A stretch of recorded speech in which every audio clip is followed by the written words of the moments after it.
Good afternoon, everybody.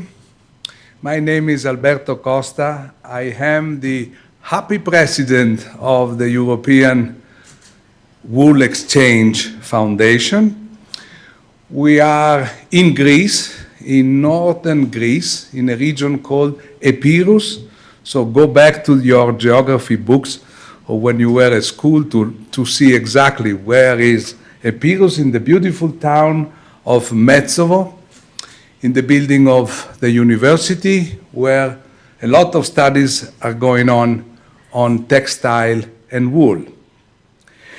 This is the fourth edition of the European Wool Day. The first was in Cyprus, the second in Spain, the third in Serbia last year, and this year we are very happy to be hosted by Greece. What I'm wearing is the official costume of Metsovo, so I becoming honorary Metsovian, but it was too big for me because Metsovian are big men, and I don't recommend you to have a fight with them. What we're going to start now will last 5 hours, so take your sandwich, a glass of wine, get ready because it will be long, but it's by far the longest and the most comprehensive event in Europe in the year about wool. Our symbol is this beautiful little angel of wool, and I'm sure you can zoom. Look at this. It's made by pure wool by boys and girls with Down syndrome in Zagreb, and this is the symbol of peace, because we want a world of peace. And I'm handing over to Mrs. Elena Averov, who was the super gentle guest of this event. Thank you very much, and as they say in Greek, Efkaristo poli. Elena.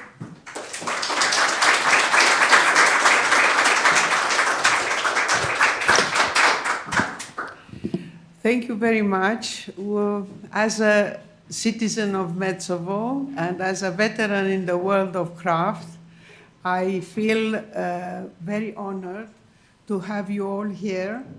And I thank you, the EU, for choosing Metsovo as the place for the fourth meeting. Metsovo is quite historically sheep town. It has a lot of tradition, and of course, when we say sheep, we think of wool, and if we think of wool, we think of all the things that can be done with wool. In the past, wool, of course, was the only and the main material that was used for dressing, from inside the house, for outside the house, for every single thing that was needed for the everyday life. As you see in the hands of the weavers here, even a simple woolen thing became almost an art thing. Unfortunately, we had to live through 3 continuous wars and the civil war, which destroyed completely our country and so much more the traditional life of people in Metsovo and the shepherds and the sheep and all this.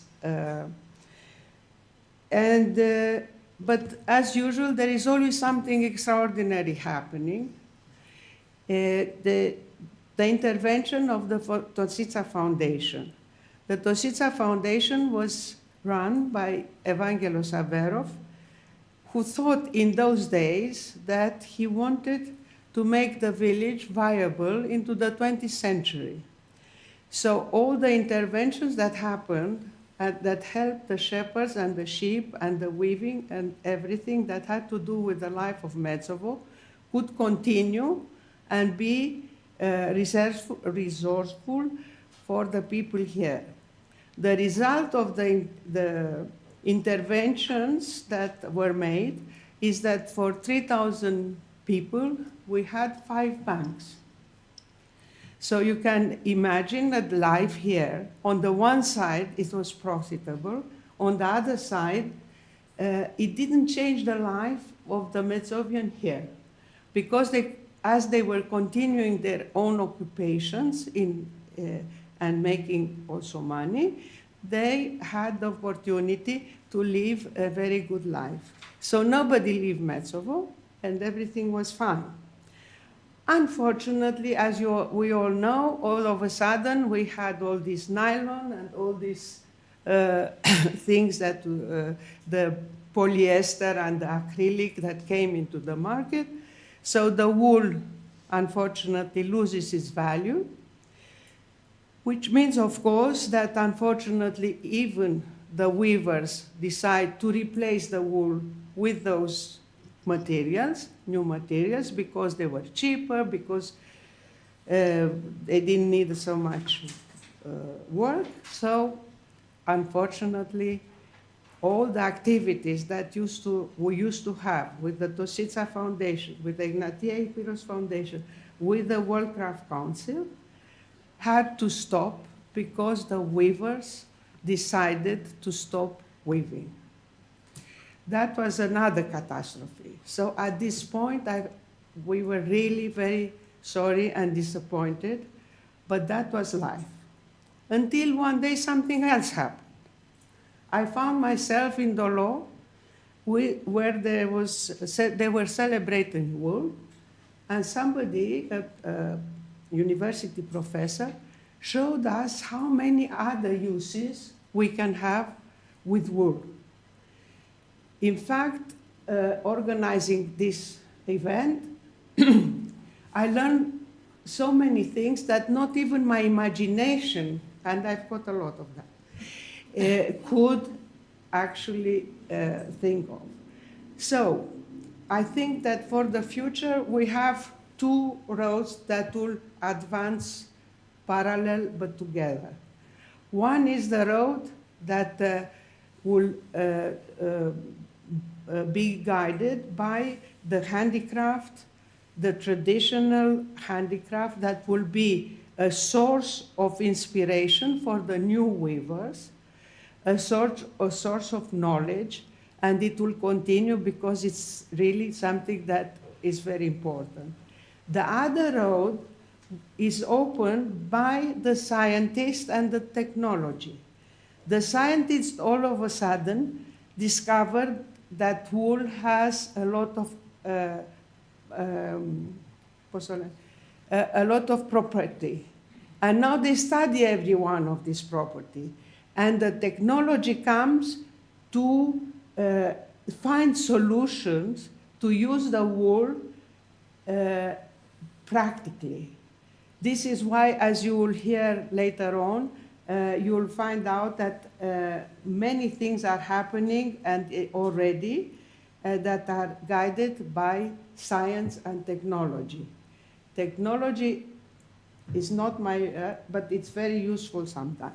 So I would like to just say that I really hope that this meeting that gave us the opportunity to listen to all these scientists giving new directions to the use of wool are giving us really a very optimistic look at the future.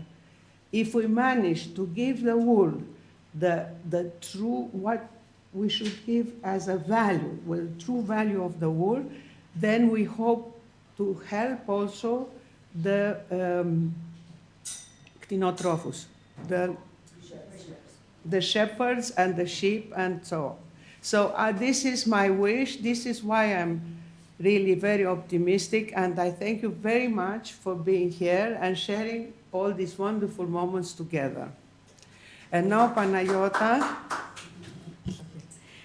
is going to welcome you. Welcome everybody. Hello Europe. Thank you European Wool Exchange for this event in Greece.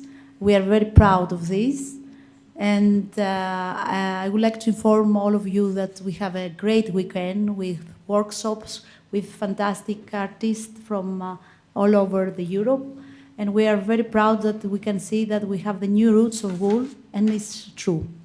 I will open now the fourth edition of European Wool Day, and I give the floor to Dora. Hello everyone, welcome. I'm Dora Jamnicki-Kasás and I'm the coordinator of the Wool Days.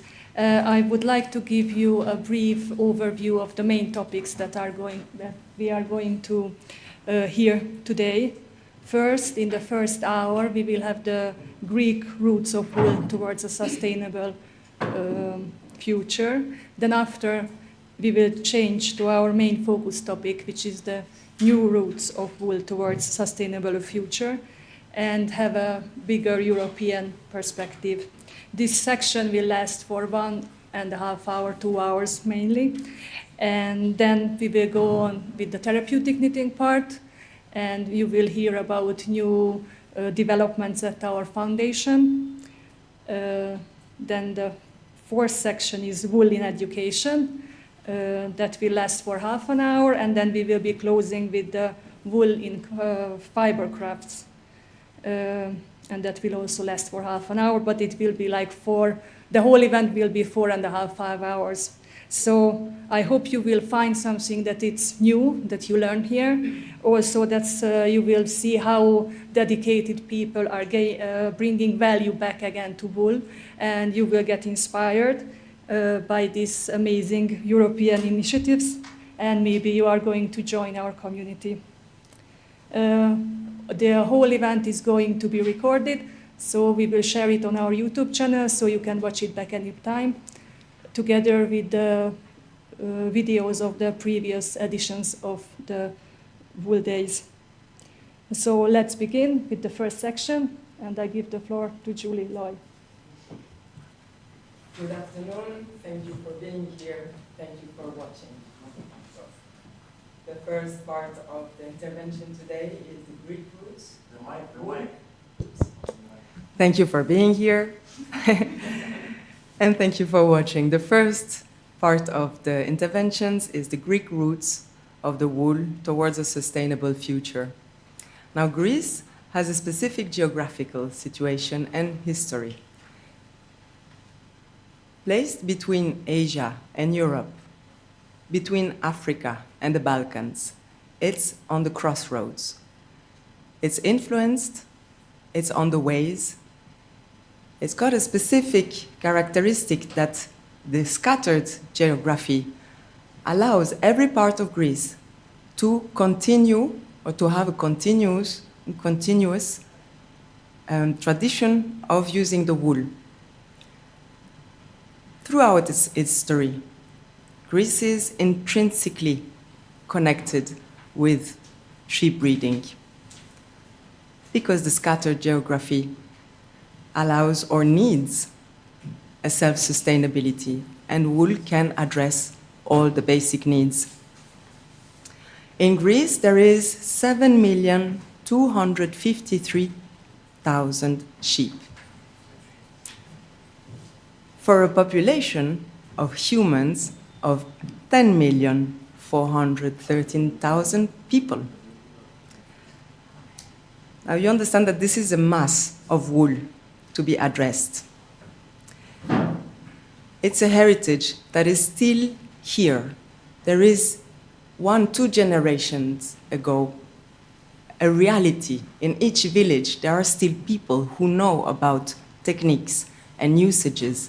In fact, it is a chance for the country to have still a connection with some grannies that in the mountains, they practice permaculture.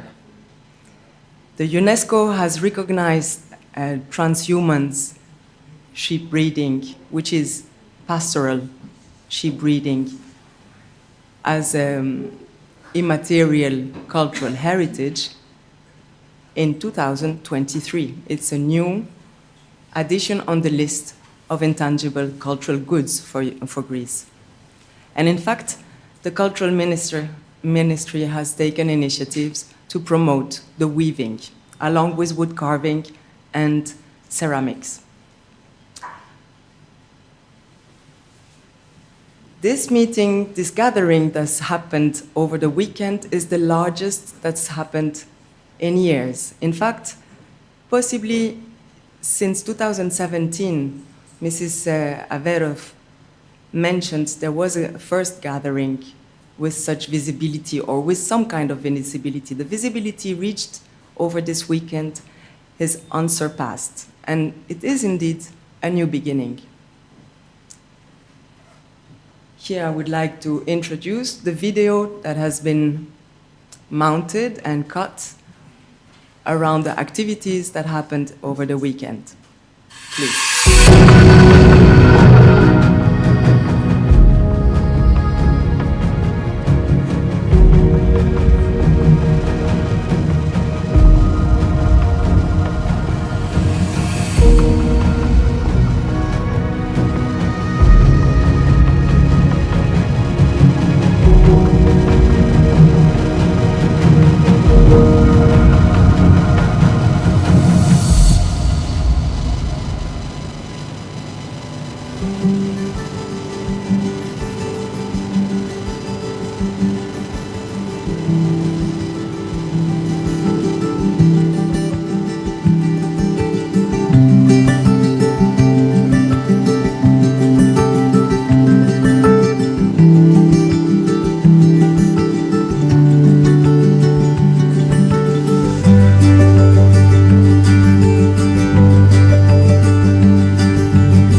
So we believe that there is a huge potential for wool in the health and well-being sector.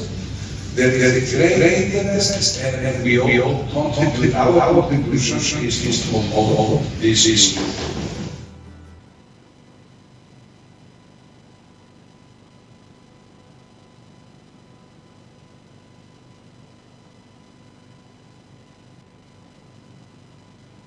Greek roots of wool towards a sustainable future.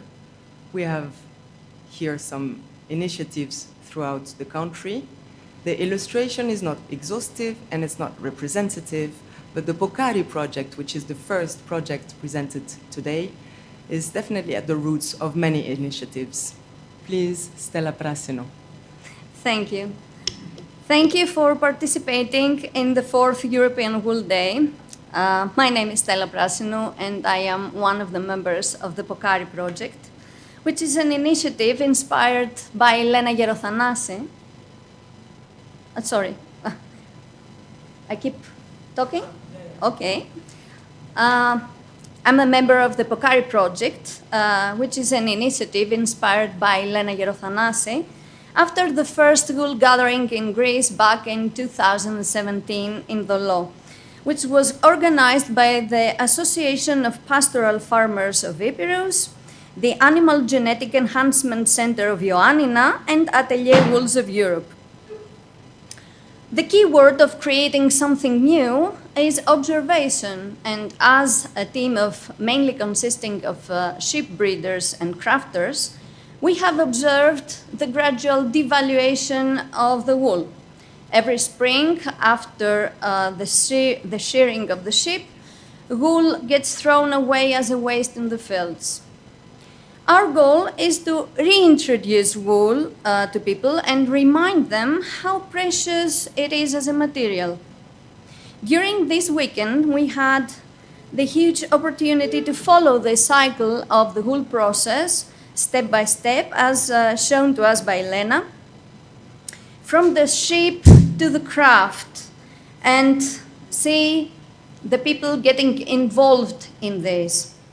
We were happy to welcome people from all over Greece and Europe, crafters, local people, children, and experiment with hands-on workshops, and happy to see children playing with wool and getting excited, enjoying their creativity.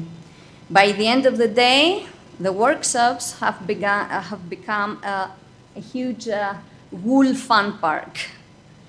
On Sunday, we heard important new researches on the use of wool, the alternative use of wool, and applications in agriculture, manufacturing, medical uses, and science. Monday gave us the chance to meet each other, gather together, exchange ideas, and discuss about our points of view. Two questions have arisen. Is sheep breeding sustainable, is the first one, and how can we make the consumers choose wool? We keep talking about the sustainability of wool, but there is no wool without sheep breeders. And nowadays, the life of the sheep breeders is no longer viable in economic terms. Pokari project is based on the model of the circular economy. But the start of this circle is the sheep breeder and the production of the wool, but at the end of this circle is the consumer. To make these ends meet and achieve to revalorize the wool, and we produce carpets and yarn, wool yarn, and organize workshops, summer schools, and seminars. After all, everything we do is not just about giving a sustainable future for the wool. It's about a future worth living. Thank you.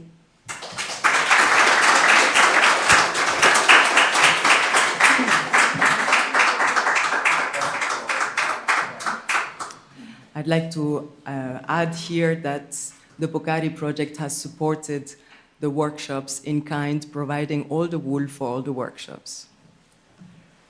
The next project is a research. It's called A Wool Connection. It's an artistic and on-site wool research on Lesbos.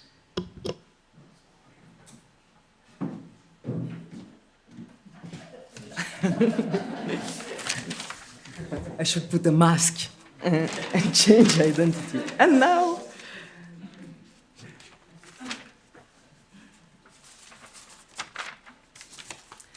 Lesbos Island.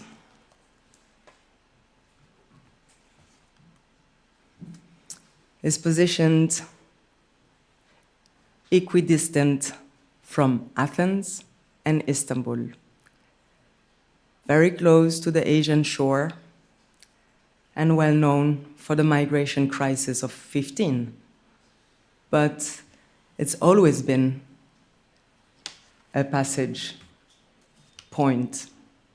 In fact, there was an exchange of population in 1922 where 2 million people crossed the border between Asia Minor and Greece.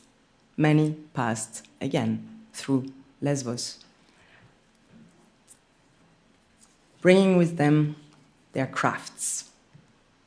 Lesbos is a very large island, just after Crete, the largest island in Greece. It's got 2 internal gulfs, 2 mountains of about 1,000 meters, which stop the precipitations. There is rain, fertile soil, a university with the Department of the Environmental Studies, Cultural Technologies, and Sociology. It has a population of humans, about 85,000 people. It has a sheep population, about 300,000 people. Oh, sheep. Well, it's in decrease. It used to be more.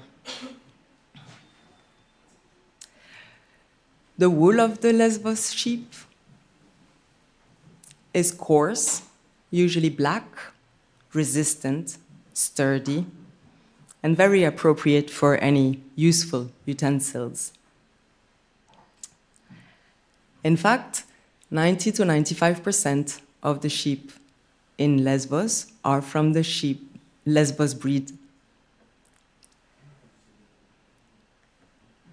There is a long tradition of sturdy capes, the shepherd's cape, but also it has known the industrialization. In fact, Lesbos, at some point in time in the early 19th century, had about 250 factories, 5 to 7 of them, a dozen of them about the wool.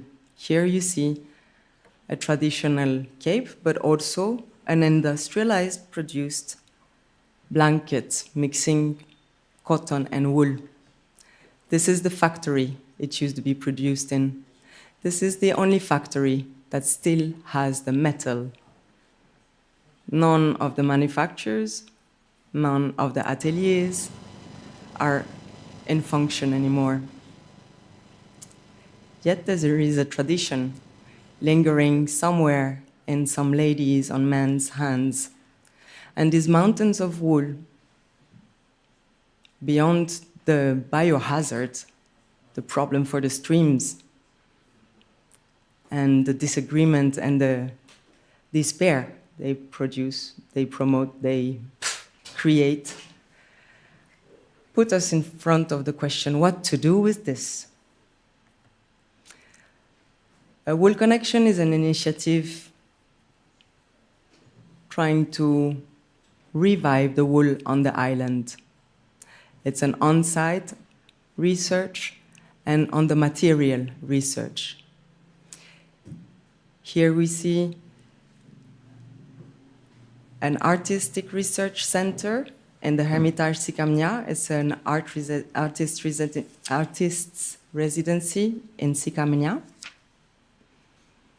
where workshops are given. Here we see objects research, objects that are essential, innovative, but so time-consuming to produce that they have to become pieces of art. We concentrate on the felt, because it's got this contemporary feel, but it's also prehistoric. It doesn't need any tools to be produced and can address many needs. We reproduce the cycle of the wool, attend the shearing, connect with breeders, select the wool, soak the wool at sea, and wash it there partly. In fact, traditionally, flocks were taken for a swim before they get shorn in the islands. We've washed wool at the university and realized that any wool that we will handle has to be pasteurized. We need allies to revive the wool on the island. 300,000 sheep is a lot of mass. We need to educate the young. We need to learn from the elderly. Therefore, we make workshops, we give workshops in festival situations, in schools, privately, and also as a therapy. This is an art research center in Athens, where people acquire the technique, plunge into themselves, meditate in the making, and realize how accessible this textile, this non-woven textile, can be. In fact, the satisfaction beyond the creative process that all crafts have, but the satisfaction that you can produce a material felt that can address many needs is exciting.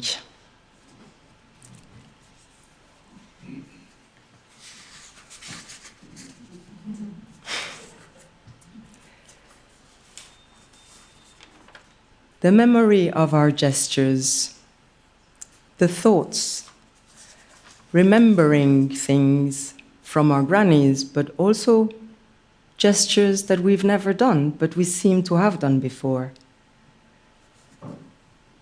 contribute to this factor of satisfaction. We envision a wool manufacture on the island of Lesbos. It is a heritage that is worth developing for the environment, for the nature, but also for the social environment, for the employment, for putting a break to the exodus from the villages. It is a tool towards self-determination in the rural environment. And certainly, our needs will show us and are showing us today that the return of the wool is unavoidable. Thank you.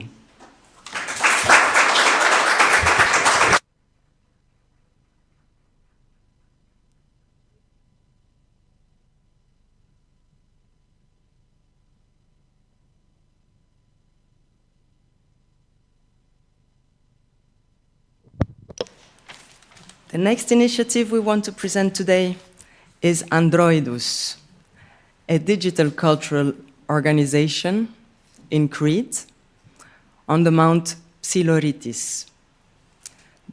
In this organization, they are valorizing heritage using high-tech media.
Great. We see here a wide-ranging organization that has the support of the local authorities. Another Greek island, much smaller, set in the Cyclades. Now, we imagine the Cyclades as being full of beaches, dry land. And we propose you to watch in awe how the Cultural Association of Menites, set in Andros Island, a Cycladic island, revives the wool. Because the Cyclades can have much water and do have a deep history and culture. The Andros video, please.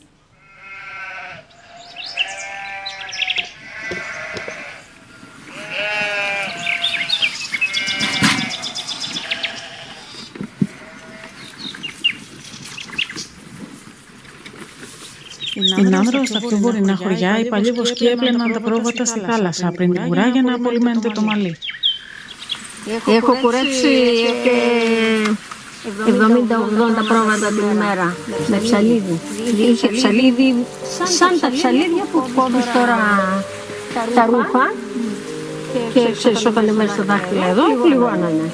Κουρεύαμε το πρόβατο.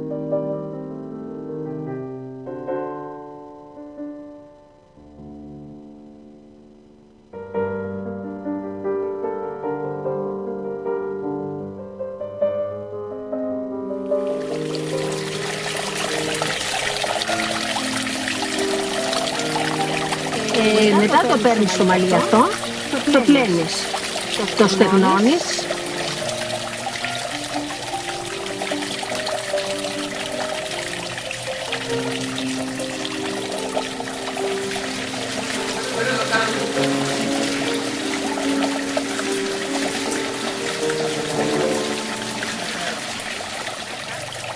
Το ξένεις μετά, τον έθεις με αρδάχτη ρόκα και το κάνεις κλωστή. Αυτή τη κλωστή ή την κάνεις χράμι, εμείς την κάναμε παλιά, ή κουβέρτα. Έχω πλέξει και κουβέρτες με βελόνα. Ή την κάνεις πουλόβερα. Οι φανέλες φορούσαν όλοι οι παλιοί. Φορούσαν αντί φανελάκι που φοράνε τώρα. Ήταν η φανέλα με το μαλλί το πρόβιο. Επειδή σε έκανε πολύ χειμώνες τότε, πολλά κρύτα, φορούσαν αυτό γιατί έπαιρνε τον ύδρο και δεν αρρωστούσαν οι ανθρώποι. Ή και το δύο μαλλιά μαζί, ψηλό αυτά, ή ένα μαλλί και ένα μπαμπάκι. Εντάξει, σήμερα το έχει συνηθίσει σήμερα. Ο πατέρας μου δεν είχε, είχε αυτή την, εμείς λέγαμε ρασοφανέλα, γιατί ήταν σαν ράσο. Άμα την έπαιρνες στην ξανάπλαινες, με τον ύδρο γινόταν, μάζευε, εντάξει, ήταν λίγο σκληρή.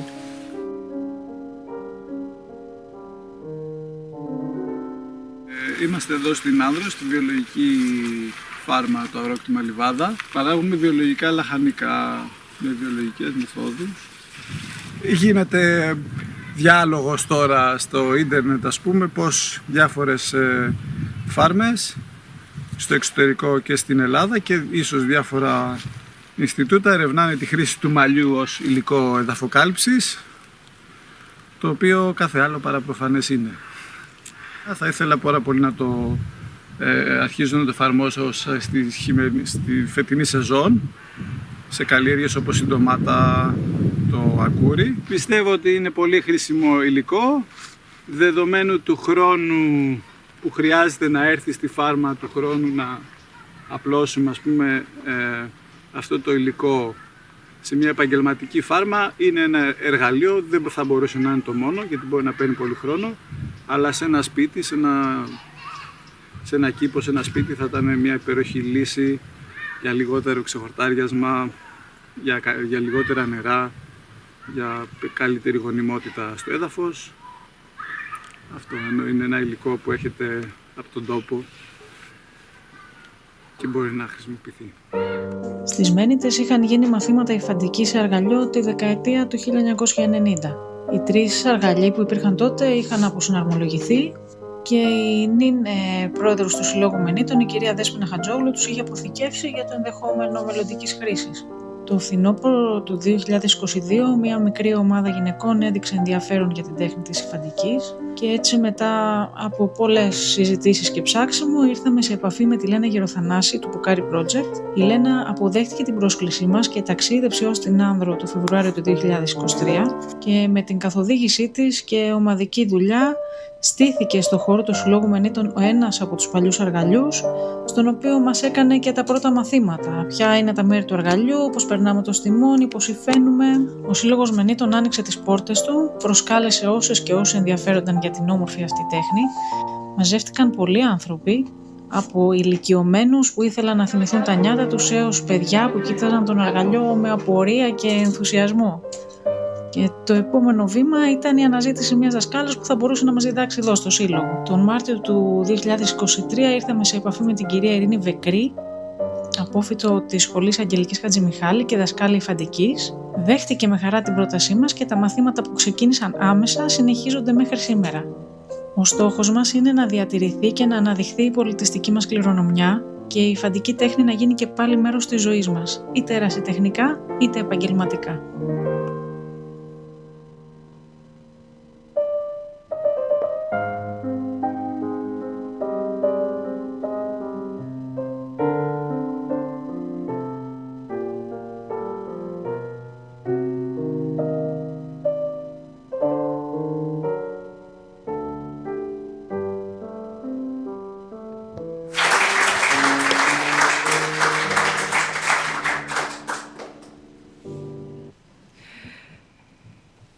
We are very lucky to have had Ioana Vareli and the association with us here in Metsovo all these days.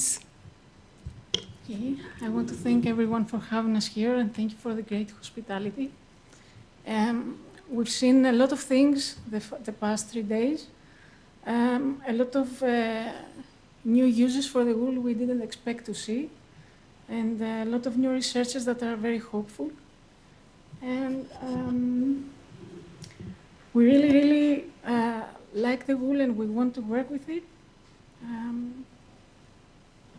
I've brought a sample of what we've made using the techniques we've been taught.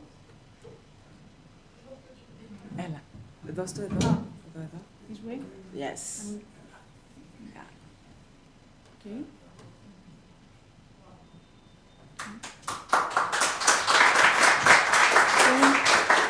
Thank you. Ευχαριστώ πάρα πολύ. Me too. Safe traveling back.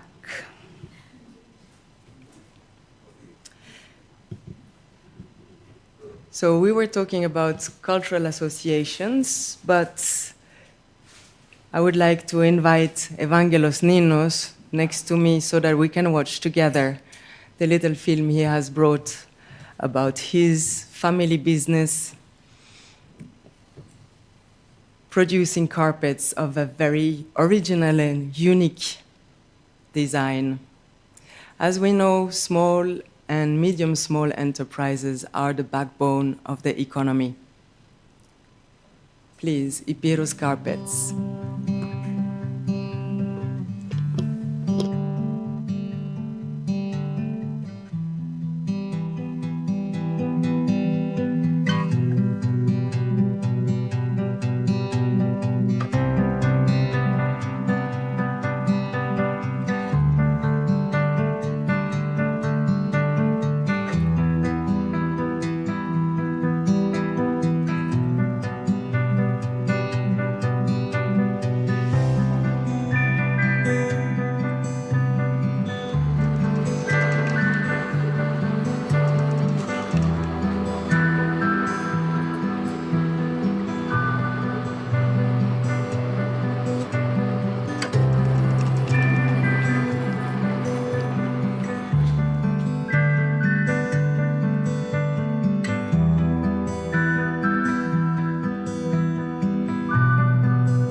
Thank you very much. It was very nice to see people loving the wool, see the wool as an alternative way to make textiles in the modern life.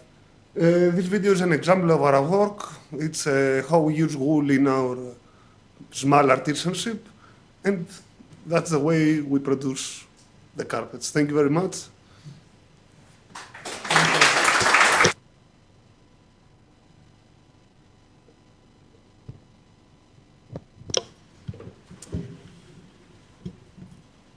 Unique.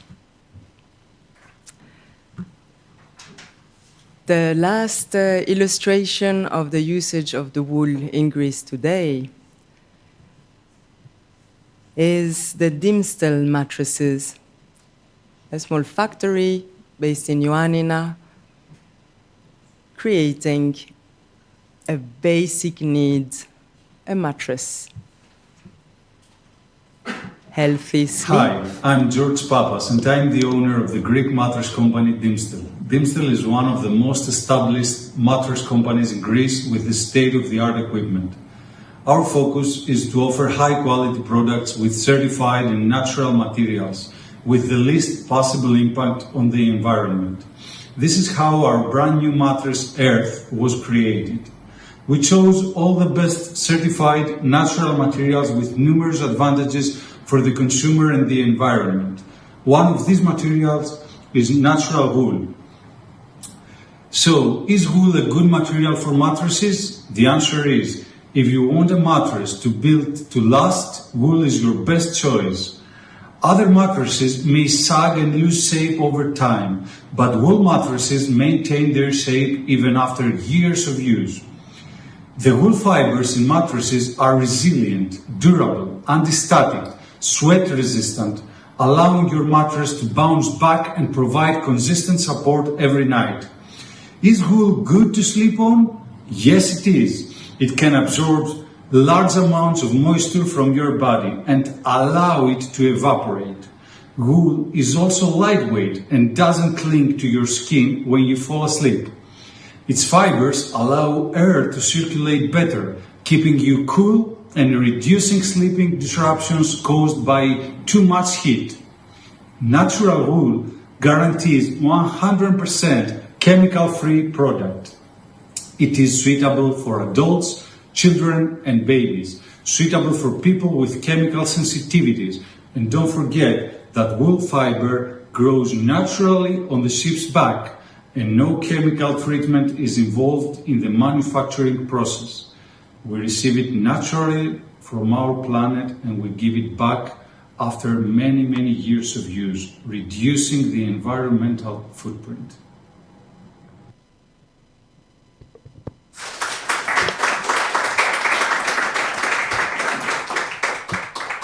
A good life starts with a good sleep.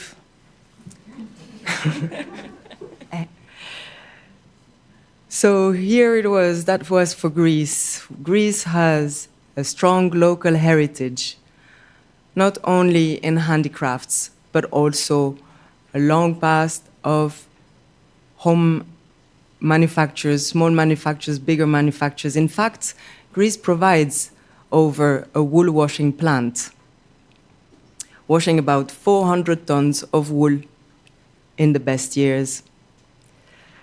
There are researchers in universities and a will. There is something coming back, increasing interest in the wool in the country. That's it for this first chapter, and I pass on the floor to the coordinator of these days, Dora. Merci. Thank you very much, Julie. So our next topic is the new roots of wool. Give applause to Julie.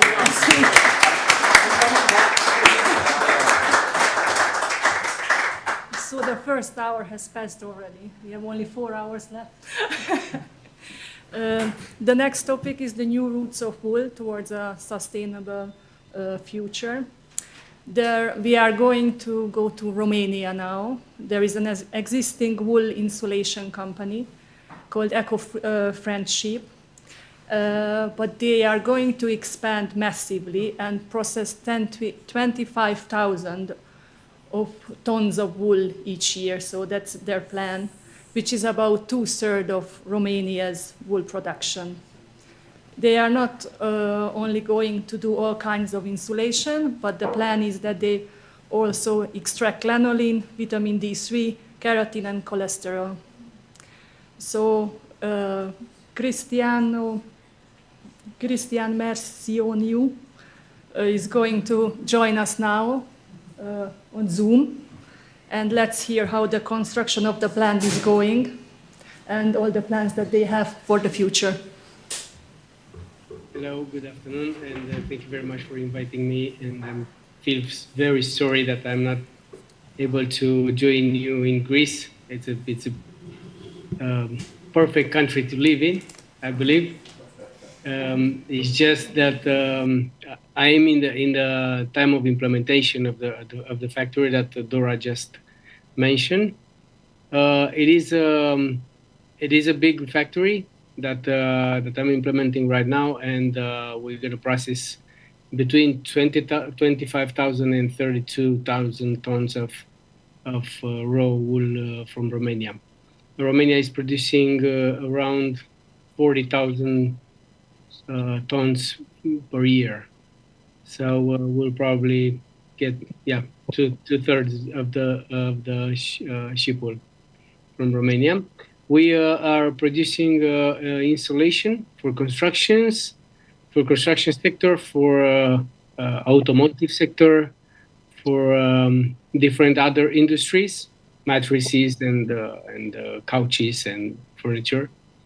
So the plants we are producing on daily basis since 2 years ago. Insulation for only one type of use, but the new factory will have a lot more uses.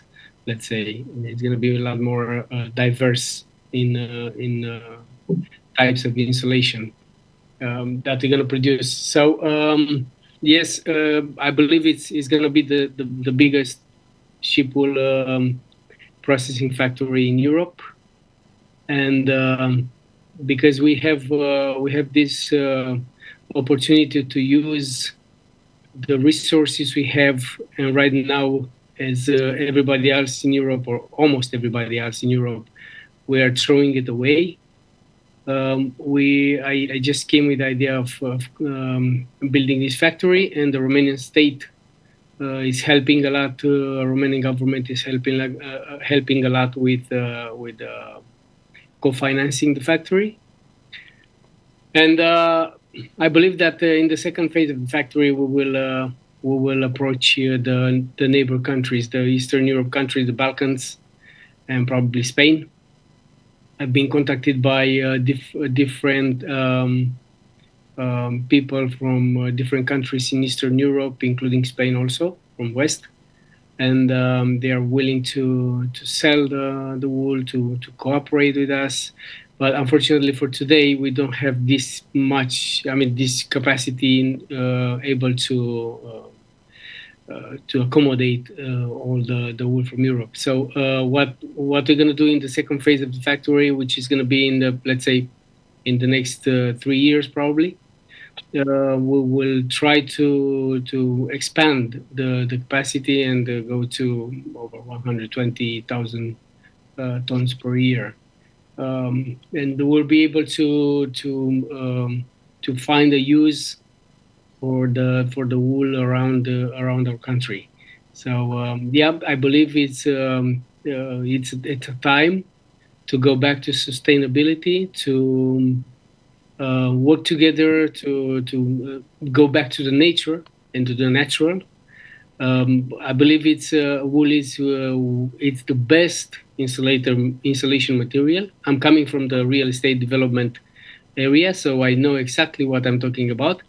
It's good for clothing. It's good for carpets. Romania used to have a lot of carpet factories, but in the last 30 years, everything was actually closed down and shut down because of the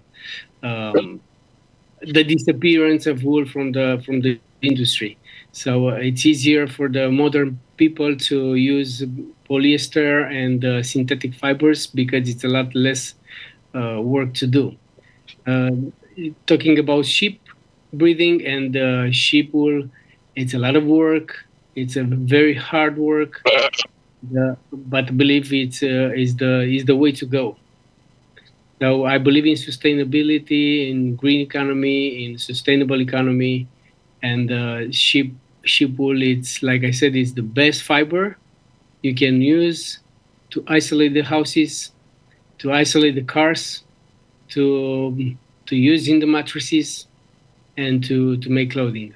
I believe so. So that's why I'm just I'm the initiator of this big project in this country and in Eastern Europe, and probably it's going to be the biggest in Europe.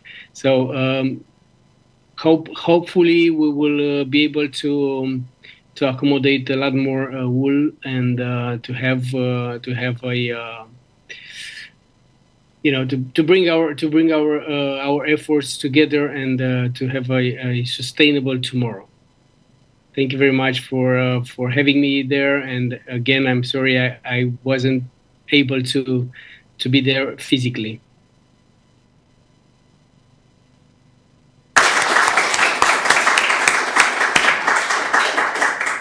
Yeah, so this is pretty much all I had to say. Thank you very much, Christian, for joining us today. I think it's great to see a company, that processes wool and it's growing massively. So there must be a demand, there must be clients who are going to buy that they are willing to invest. Our next presenter is from Hungary. She is Apol Temesi, a textile designer. She made a conscious choice of material that she wanted to work with. And she chose a material that is natural, sustainable, and also locally available. And it's a waste material from a factory. And she wanted to process it with zero waste. So the first video that we are going to see from her is going to show how this wool residue from a regional textile industry, a felting company in Hungary, came into the picture, and how she was going to seek solution for the use of this otherwise waste wool material.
So what you have seen there, it was only the beginning. This 3 minutes video took her almost 2 months. So she has some perseverance, but she hasn't achieved her main goal of being zero waste. As you have seen on the video, there was still some waste material that she couldn't use.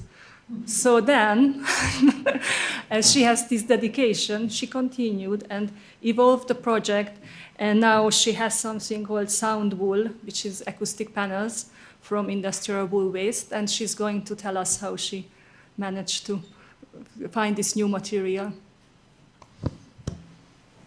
So good afternoon. I'm really glad to be here.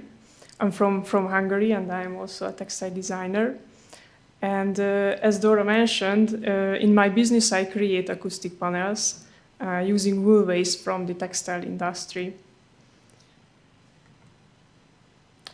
After I graduated, I had a lot of questions about the possibilities of the sustainable future, so I continued my study in the doctoral school.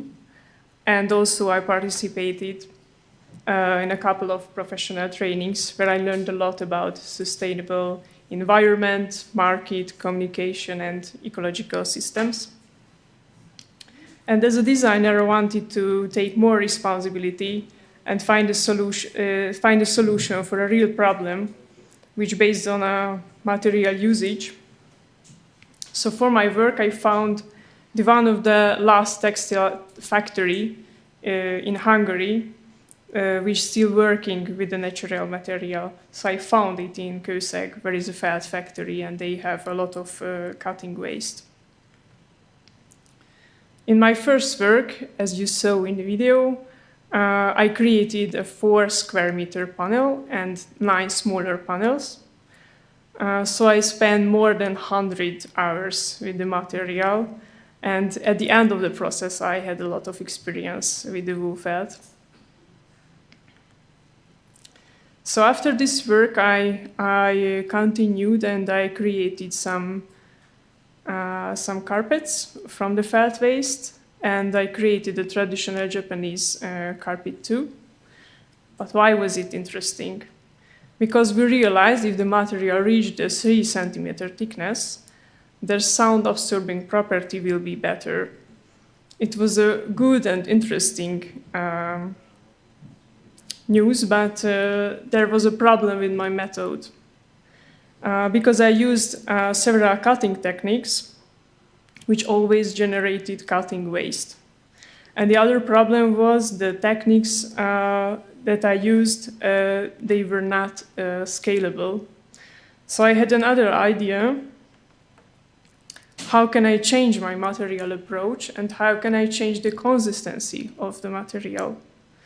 With this idea, I participated in an international professional training where I learned a lot about sustainable approaches.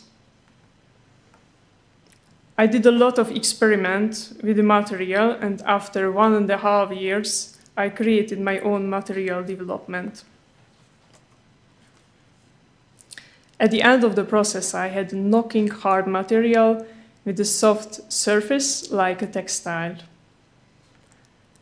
And thanks for the structure and the 3 centimeter thickness of the new material, it has a very good sound absorbing property. So that's why we offer it for interior designers to use it where the echo is a really big problem. For example, in offices and public spaces. With this material development, we can offer a sustainable alternative solution because we use a local and renewable material with a low energy usage, which fulfill the well-being standard goals. I designed a modular system in order to be able to create scalable panels in different size and pattern. Next to the usual basic color palette, I started to work with the natural dyeing plants. So I wanted to create my own color palette too. My doctoral research named Raw Fiction Project was about a new material approach and about a new sustainable system. And in the picture you can see the modular system in action, as I mentioned earlier. After my graduation, I won the Big C Product Design Award, and I decided I will continue my work in this field and I will take the next step. So I founded my own brand named Soundwool, which based on the spirit of my doctoral research. We started with a smaller panel, with the smaller works, and last year we had the opportunity to work together with Skanska, which is a Scandinavian construction brand. So we worked on a complete office space, which was a big challenge because of the size of the panels. This work was nominated for an international award, which was a great honor. At the end of the presentation, I would like to show you 2 projects in detail, which are important for me now. In the last 8 years, I worked with felt waste from the textile industry, but at the same time, I saw there is a big wool question around Europe, which is what should we do with unwashed wool. So I started to work with Hungarian shepherds, and I was looking for a solution to clean the raw wool and see what kind of potential it has. So I started with a traditional technique, and I worked with my hands, washed it in a creek next to my childhood home, and finally I used, of course, the sun to dry it. I created a small panel with blocks from the different stages of the cleaning process. With this installation, my goal was to join the conversation about this question and draw attention to it. Through this project, I figured out that my methodology is adaptable to raw wool as well. My other favorite project is create unique color palettes using dyeing plants, especially invasive plants. In this research, I am working together with a botanist colleague, and as a part of this research, I built up a course in my university where I teach my students this approach. Since all the methods provide us different plants, here you can see my color palette from June to October. In the future, of course, I would like to continue this work too. So the whole project started as a doctoral research, and it became a brand that created circular, sustainable acoustic panels from 100% wool waste with the potential of further growth. Thank you for your attention.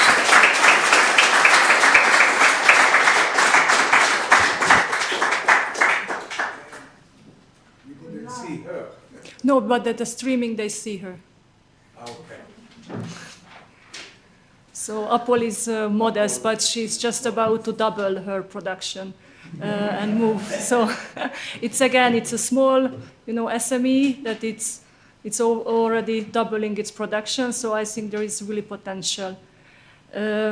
After Hungary, we are going to Ireland. In Ireland, there are 5 million people around, 6 million sheep. So you would expect if you go there that you can buy Irish yarn or wool yarn in every corner. But in fact, you can find a pub in every corner, and you cannot find any, any local wool.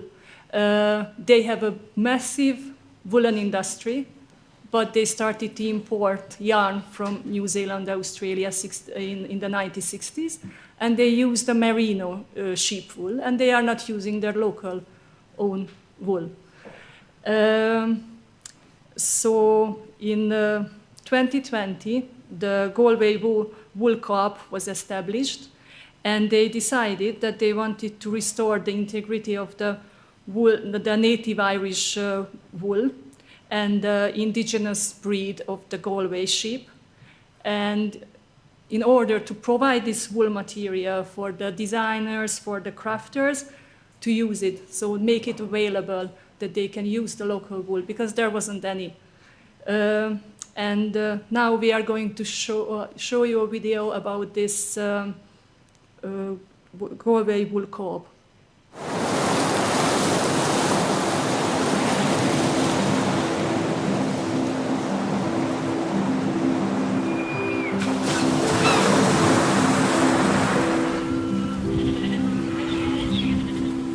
Galway wool, rare heritage wool, grown with care and pride from our native Irish breed of sheep.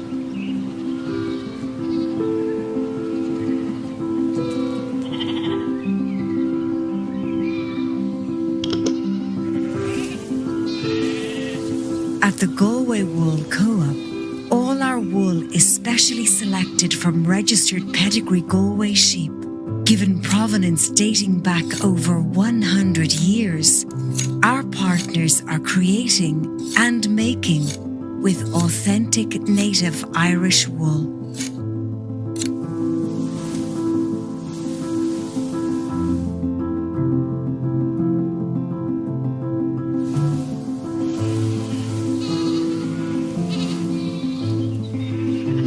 Galway wool is 100% natural and renewable, with each sheep growing a new fleece every year.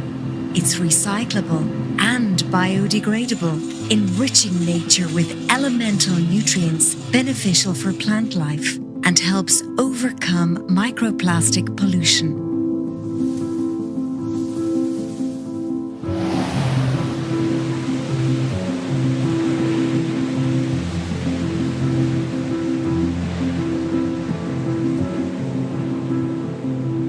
Choosing Galway wool as a natural fibre is an environmentally sustainable choice, including social and economic benefits to Ireland.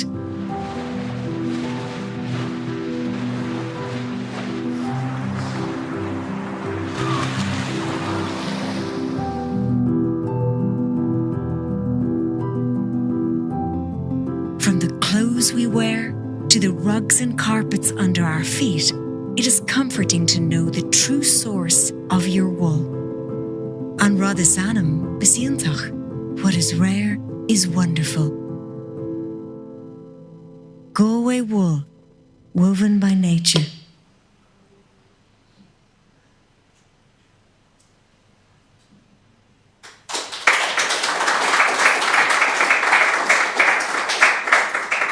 And now we are going to connect with Bláthnaid Gallagher from the Galway Wool Co-op. She's a co-founder, and she's in the sheep shed. And she advocates using local, authentic Irish wool. And she also believes that if we get together and join together across Europe, then we can support each other and we can break the dependency on monobreed wool supplies. So let's join her and welcome her. Hello, everybody. Kalispera, Yamas, and Portia from Ireland. Thank you very much for inviting us, the Galway Wool Co-op, to be part of this wonderful European Wool Day. And yes, to carry on from that wonderful introduction, and thanks very much for that wonderful introduction. We have a lot of wool that's imported here into Ireland and is sold as Irish wool. And we have a lot of wool, tons, thousands of tons of wool exported every year onto the Asian carpet markets. And it probably comes back to us, and maybe it doesn't. But there is an anomaly there, and there's a lot of disconnect. And through my research, I was a research student on my master's at National University of Ireland here, and I discovered that there was a lot of ambiguity in the whole Irish woolen industry and in the industry in general, in the international industry. And I think where wool comes from and the source of wool right back to farm level is an opportunity that we as growers, that we as woolers are missing out on, because the price of wool has been devalued. And when I say devalued, I actually would like to change that word from devalued to suppressed. So as wool growers, we have actually a very weak voice. And as we are so disconnected, unlike our wool growers in the southern hemisphere, we're so disconnected as wool growers in the northern hemisphere, and that's from Canada right back to the western coast of Ireland. We're so disconnected that we have allowed the wool industry, the international wool industry, to convince us that our wool is A, it's waste, and B, that it's coarse and it's worthless. And the longer and the louder that we've been told that, I think sadly some aspects of agriculture and wool production have started to believe it. So I wanted to change that, and I wanted to inform the owners and the shepherds of this wonderful and very rare native breed that their wool was special. Special because it was so rare, and special also because it was so closely linked to the iconic Aran sweater, which was actually the foundation stone of our thriving Irish wool industry. So I think really what I wanted to talk to, my fellow wool growers all over Europe today about was regaining pride and regaining a sense of unity amongst each other, so that strong wool is no longer coarse wool, and that we change the language around how our wool is described and how we are described. We are the primary producer. We are the source of this raw material. But I think it would be very naive as a group of very fragmented growers all over the Northern Hemisphere to believe that the wool price was going to bounce, and it was going to bounce that way. I think in order for it to bounce that way, we need to start to have a little bit more pride and a little bit more belief in the fact that the wool that we produce is the wool that should be in our homes, and it is the wool that should be in our fabrics, and it is the wool that should be adorned in industry here in the Northern Hemisphere and across Europe. And I think the way to do that is that we must unite, and we must encourage legislation to change so that where wool grows, and how that farmer or how that wool grower is remunerated is very much part of that product passport. Because what I've noticed myself over the last few years, that there's a lot of talk and a lot of blowing in the wool industry about where wool comes from, but nobody's talking about the primary producer and what that primary producer is being paid. So we managed, through the very good and very kind sponsorship of Donegal Yarns here in Ireland, to raise the price from 20 cent a kilo to €2.50. And why? Because Donegal valued the fact that that wool was rare. They valued the fact that we committed to being able to source it right back to farm. They can tell their consumer, it's a business-to-business relationship, but they can further add value to the product that they're offering by being able to award their consumer information about where that wool actually comes from. And I think that's what I wanted to talk to people about today, and to find out, is there a hunger out there for us to increase the price of wool at the farm gate? And if so, do we and can we see the value of sourcing and labelling and traceability back to farm gate? Because as wool growers, if we expect that wool is going to thrive and we're going to thrive on that, it's a very naive place to be. The smaller the price that the manufacturer or the producer or the processor is paying for the raw material, the better for them. It is in no way in their interest to try and increase a raw material price. So we as growers need to wake up and as we say around these parts of the world, cop on to the reality that as growers, the only person and the only people who are going to put value on our wool is ourselves. And I believe the way we're going to do that is to unite across Europe and across the Northern Hemisphere, and to be proud of strong wool, and to be very proud of the value that strong wool. And most importantly, my message today is all about having huge pride in a farmer and a wool producer, somebody involved in agricultural textiles, being rewarded and not just rewarded, but being adequately remunerated for the produce that they are producing. Yes, we will have to be more conscious about our breed selection. Yes, we need to be more conscious about our presentation. But yes, we must take back control. It is imperative that as wool growers, we unite and take back control of the price that we get at the farm gate. Nobody, no producer, no matter how much effort we put into finding, markets for wool or finding alternative uses for wool, that doesn't include the wool grower unless we make ourselves included in that process. And I suppose that's the message that I was trying to get across today, that maybe following on from the conference, that we can unite as wool growers across Europe to encourage the EU to adequately recognise the wool grower and the farm and where that wool grows from, and to put in the metrics, put in the stops, to actually put in, a traceability system similar to what we have with our food. If you look at an awful lot of people now, they're starting to take huge interest, especially post-pandemic, about where their food comes from. And we're at a cusp. People want to know where their upholstery is coming from, where their carpets are coming from, where their insulation is coming from, and where all the other unique processes that Northern European and Northern Hemisphere wool can be brought to. But that will only happen if we unite together as a pan-European wool organisation to ensure that that source of wool right back to farm level is incorporated into EU legislation on all product passports. And I think that really is the emphasis of what I was trying to share and discuss with you today. We have a system here at the cooperative whereby we only accept wool from registered sheep owners. So the owners have to be actually breeders of the sheep, and those sheep have to be registered. So when Donegal Yarns or whatever customer we have for our harvest comes along, they're insured that wool they're getting and that story that they're giving to their consumer is actually authentic and is fully traceable, and that provenance is there right back to the farm level. So it can be done. We're doing it at the moment. We're doing it very successfully. We have about 40 members in the cooperative. We harvest once a year. We harvest about 5,000 kilos. We changed that price from 20 cent a kilo to €2.50 a kilo. We've created a brand. We've created logo. We're working on creating markets. One of the most important things that we've done as a cooperative is we have created huge pride in our story.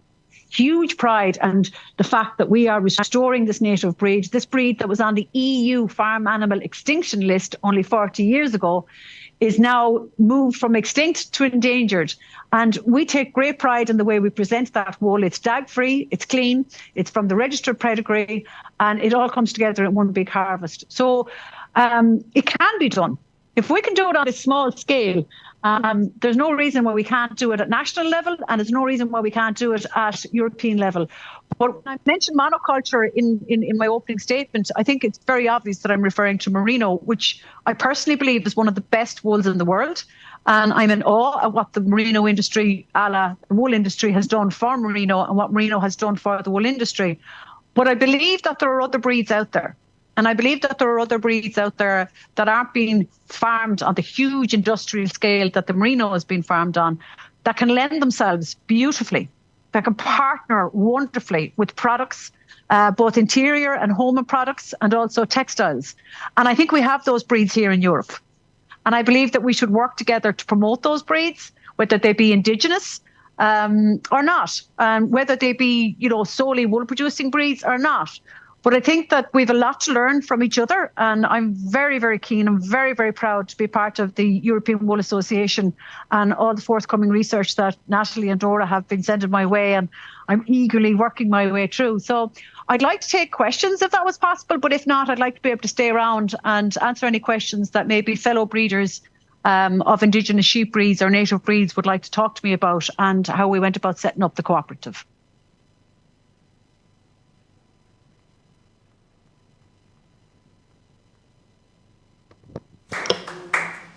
Do we have any questions from the floor, or we can thank you, Leonid, for joining us today? And these are the sheep, by the way, just in case anybody hasn't caught up. They produce up to 5 kilos of strong wool, strong bonnine, as it's known as, strong wool per annum. And they were very well got in Ireland about 50, 60 years ago. But sadly, when we started to concentrate on meat production, the value of this breed declined and she was almost extinct. But sorry, I'll stay quiet and I'll take questions. Are there any questions? There's no questions, so thank you, Blanit, for joining us. You are a great advocate for European wool. It's always lovely to hear you. Thank you.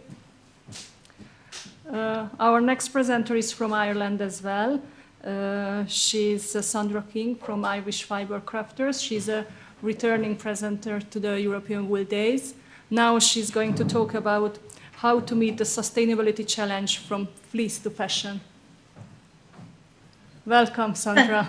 Hello, and welcome everyone to the hills of County Clare.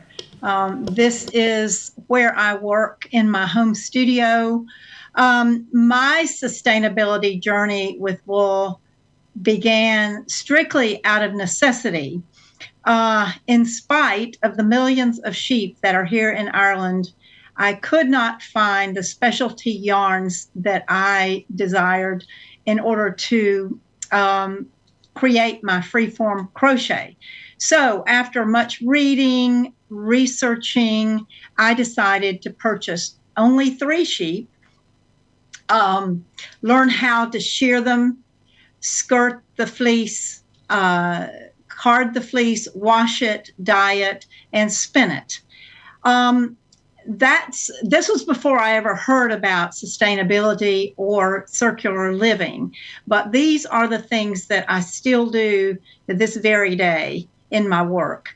Not everyone is fortunate to have sheep, but if you're a crafter and you want to try processing your own wool, you can visit your local co-ops like the Galway Wool Co-op, your wool shows, your agricultural shows, and get to know the farmers and the members there. They'll be more than happy to share their knowledge with you, and in many cases, they will share their fleeces with you. This is how I came to procure my very first raw fleece. I was at an agricultural show, and one of the farmers was impressed with what I was trying to do, and he gave me a Galway sheep fleece. So that's how I actually got started. If you do not have the space to wash and process your own fleece in order to spin, see if you can find a small mill nearby, near to you, who can process it for you. Now, from time to time, I use a small mill in Germany because I get behind in my work and I don't have time to wash all these fleeces by hand. So I send the fleeces to this mill in Germany. They will accept as small an amount as 2 kilos of fleece, and they send it back to me washed and carded into sliver, which then I can dye and spin. And for those crafters who want to use local wool but have no desire at all to make their own yarns, you can do this by going to your local yarn festivals, or yarn festivals happen all over Europe. Attend some. There are always local farmers at these festivals that want to sell their wool yarns and their products made from the yarn. So you can obtain your local yarns from them in that way. You can also, another good thing to do is join some local groups, such as a guild's local spinning group, or a Fibre Shed affiliate. Fibre Shed affiliates are all over the world now, and they support and encourage the wool producers, such as the farmers, the processors, crafters like myself, dyers, and designers. If you're not a crafter at all, but you can still contribute to the sustainability in what you wear and use by shopping at charity shops, swap shops, read the labels. You'll find some wonderful garments made from natural fibers, and the cost of these is much less than if you were to purchase them brand new. The top and cardigan I have on today were purchased at my local charity shop for less than 25 euros. The top is cashmere. The cardigan is a vintage Aran hand knit. And when I wear these products, these clothing and garments made from wool and the local wools, I really get great satisfaction in knowing that when I'm no longer wearing them, if they wear out or I just don't want them anymore, I can compost them back into the soil. The soil then produces the grass. The grass feeds the sheep, and then the sheep, they give me their wool every year over and over that I can use in my work. This is something that's always been close to my heart and that I really enjoy about my work. I am working on a cardigan right now. I'm knitting this cardigan. Just have the sleeves to finish, that's all. But it is knit and dyed with local materials. The materials for this cardigan came from within a 20-mile radius of my home. The wool is Galway sheep wool, and the materials for the dyes are the flowers and plants that I grow in my garden or collect right around me. We can also reuse and recycle our clothing by other means. One is visible mending, and you will be hearing someone speak on visible mending later today. And this is a rather new but very creative way to reuse a garment that has been moth-eaten or has tears in it. I have this pair of black linen trousers that I truly love, but they had gotten some holes in them. And so what I did is I took some crewel embroidery wool, I made visible patches on them, and I'm going to continue wearing them on and on. Another thing I wanted to mention is the large textile companies, manufacturers. I have been doing some reading and watching videos, and some of these are really coming up with new fabrics, new ways to use wool. They have started making wool velvet, wool faux fur, wool denim, and even wool shoes. And as far as the recycling and reusing materials goes, if you get a chance, look up Suzanne Tick. You can, excuse me, you can find her under Making Materials Matter. And she's a textile designer in New York City. But what she is doing with recycling and reusing materials is absolutely fantastic, and keeping these bad materials out of our landfills. Later, you're also going to be hearing from an educator who is taking wool into our schools. She's teaching the children about its uses and its sustainability. I believe that education is so important, and I really enjoy teaching what I do, excuse me, and sharing why I do it. I've recently come across a fashion design school in Florence, Italy, which takes its students, this master's students, is a requirement for them to go to the fields and the farms, get hands-on experience with processing these natural fibers that they will be using later on in their designs. And they're encouraged to reinvent these materials by learning from the animals and mixing materials, etc. I like to experiment also. And so I have been I have been mixing materials for quite a few years. These are some of the specialty yarns that I mentioned that I still spin and use. And I have mixed wool, mohair, alpaca, and silk. So if you have some ideas like this about things you want to try, give it a try. You'll probably be very pleasantly surprised in the results that you get. There's a lot to explore in the world of wool and its ability to provide us with sustainable fashion and products. I think I'm running out of time, but I just wanted to leave you with one thought, and that is, if we take care of nature, nature will take care of us. So thank you for attending. It was nice to speak to you.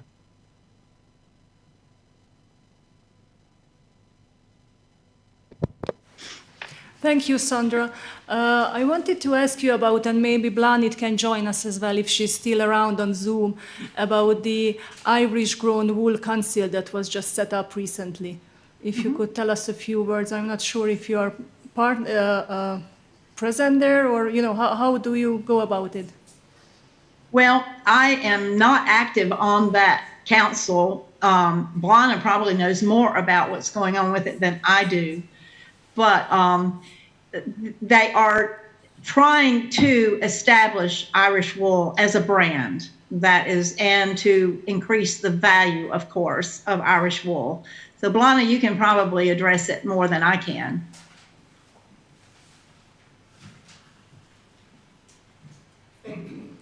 Thank you. Maybe Blana is not around anymore.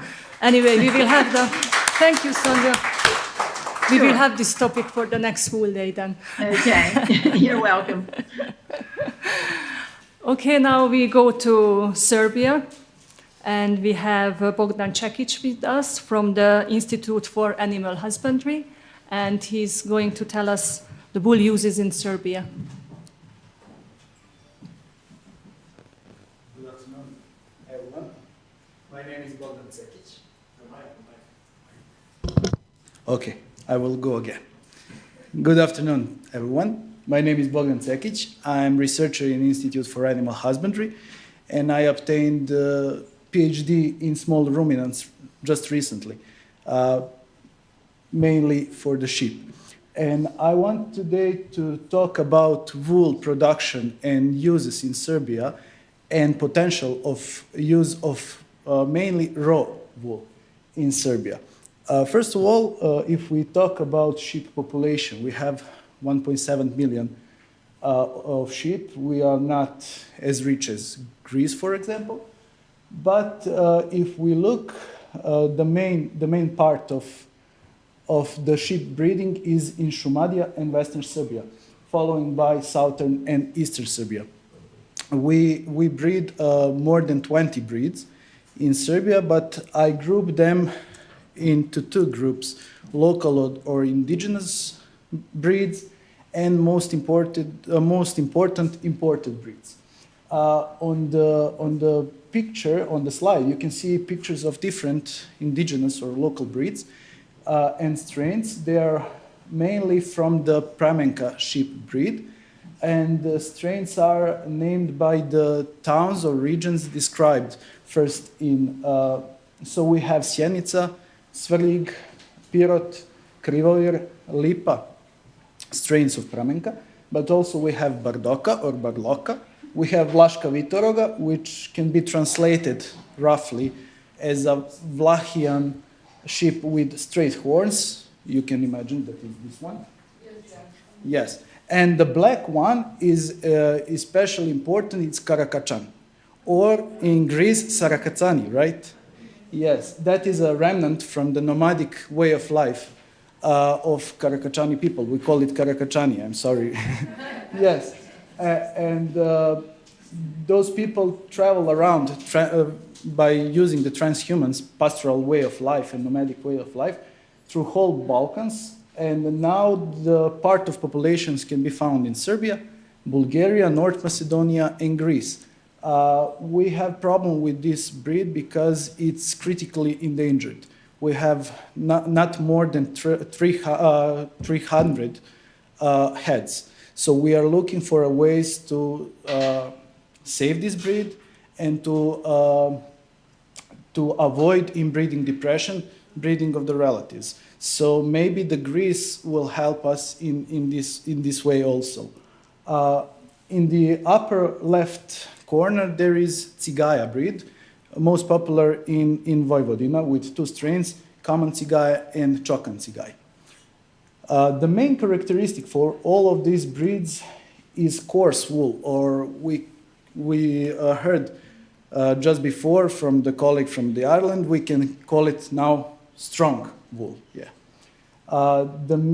The fiber diameter is from 35 to 45 micrometers, and it's not suitable for the textile industry. If we talk about imported breeds, most important one, we can see Merino Landschaft or Württemberg, named by the Baden-Württemberg region in Germany. We can see Ile-de-France. Maybe I can use, this is the Ile-de-France, this is the Merino Landschaft, and those two breeds are most numerous from the imported group of breeds. But also we have a Romanov sheep, originally from the Russia, but nowadays most heads are imported from the Czech Republic. Also, we have some heads of texel sheep and Suffolk sheep. If we roughly talk about their quality, it's finer than the group before, with 20 to 30 micrometers, except for the Romanov, which can be up to 42 because it's not uniform. You could see the mane, the black mane, it's rough. And if we talk to the industry, they say, no, we just want finer wool. We want the wool that has 12 to 22 micrometers, but we can take this 27 to 32, but we will lower the price, right? Yeah. So as you can see, our current breeds does not fulfill the requirements for the industry. So we are searching for the ways to use the raw wool differently. If we talk about raw wool, of course, there is a fiber. Majority of the wool is fiber from different types and quality, but there is also some things that we can use in agriculture, for example. So we have 4% of potassium salts from the sweat of the animals. We also have around 70% of impurities. A majority from them are earthy origin, dust, etc. But we also have 2% of plant material.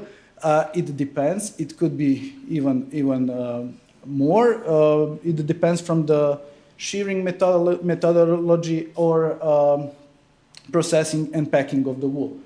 Also, we have 15% of lanolin, and we heard from the colleagues from Romania that they are want to extract lanolin, so they have a right to do that because wool is rich in lanolin.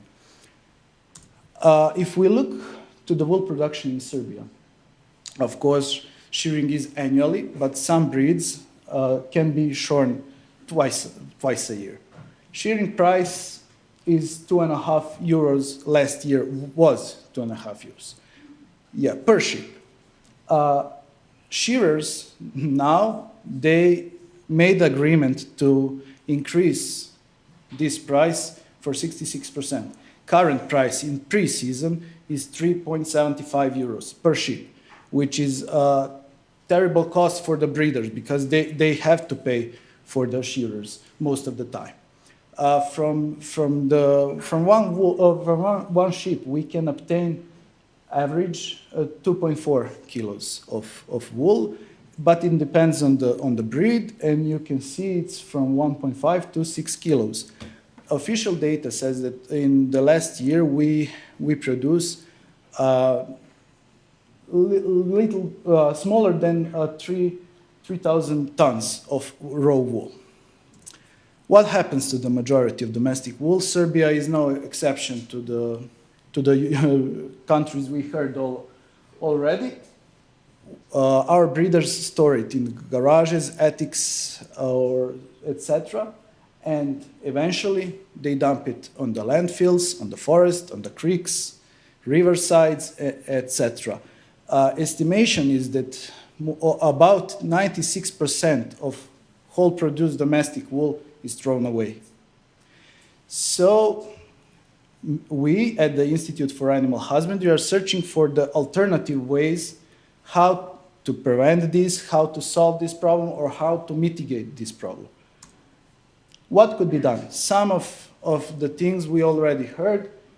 Wool can be, of course, used for artisan pieces, for handcrafts. We saw that already these 2 days. But we can use it for the pelleting, for the biostimulators, compost, substrate, mulching, felts, technical textile that we can use as agro-textile, etc. And here is the one example from the girl in England. She is using these wool rollers to prevent erosion in the hills of England. So that is one also new way to use raw wool. Good practice in Serbia. We already saw practice in Greece that is using in the gardens. This is the Organella company, which uses growing vegetables and fruits in more strict manner than organic production because they don't use pesticides at all. And they started using the raw wool in the strawberry fields, and they had great results. Because with mulching with raw wool, they prevent dryness of the soil, so they keep the moisture. They keep the pest away because slugs and other insects doesn't want to go through the wool, and also by slowly degrading, the wool is enriching the soil with micronutrients without risk to harm the roots of the plant, which is the situation when we use fertilizers. And how we can start using these alternatives for the raw wool? Exactly this way. We gather here to discuss the problem of the wool, to discuss problem of the raw wool, raise awareness. We are raising awareness through this conference. We are making associations. We have European Wool Exchange Foundation. Association needs to do direct actions. We saw already that there are tons of us that we are doing something directly. With actions, we have field trials. With field trials, we have validated data, strong data that we can use to disseminate and to increase even more and to widespread our networking. And of course, non-stop share ideas and knowledges. And by doing that, we can obtain the new roots of wool towards a sustainable future. And we at the Institute of Animal Husbandry offer the partnership from the scientific state of point to everyone who wants or has an idea how to use this raw wool in terms of making some valuable product of it. And I left here my contacts so you can contact me, and please let's stay in touch. Thank you for your attention. Hvala na pažnju.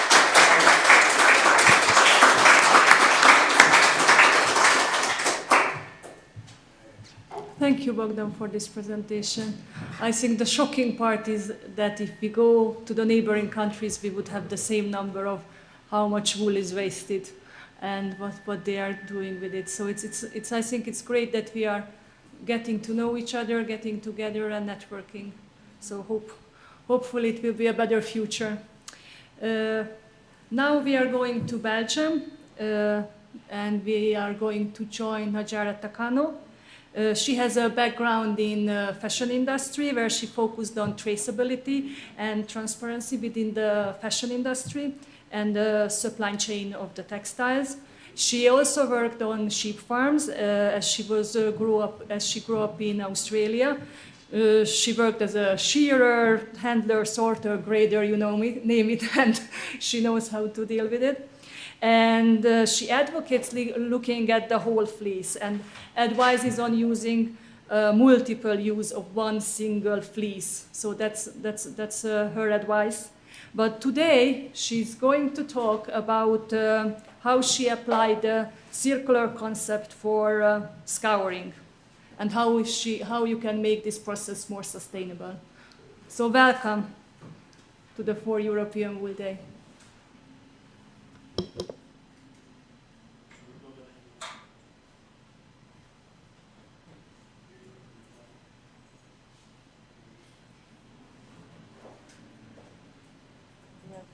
Sorry about that. Yeah, good afternoon. And can you see my screen, which you may not be able to? Can you see my screen? Seems as if we have a technical. I have unmuted myself.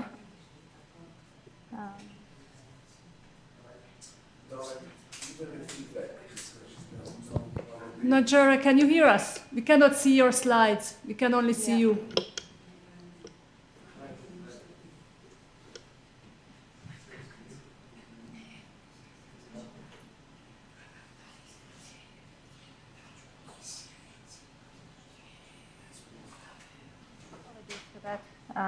Glitch. I was due to be in person, but unfortunately, personal situation, I've not been able to. Thank you ever so much for inviting me to the European Wool Day. It's such an honour to be able to speak, and it's lovely to hear what has been spoken so far. As the introduction, and thank you for the introduction.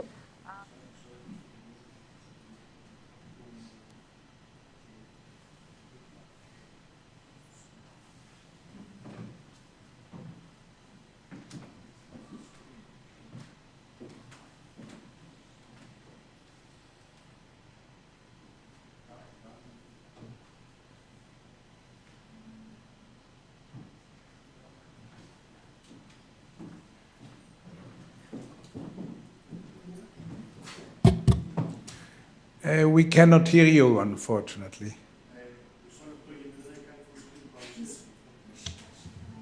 I turn off this?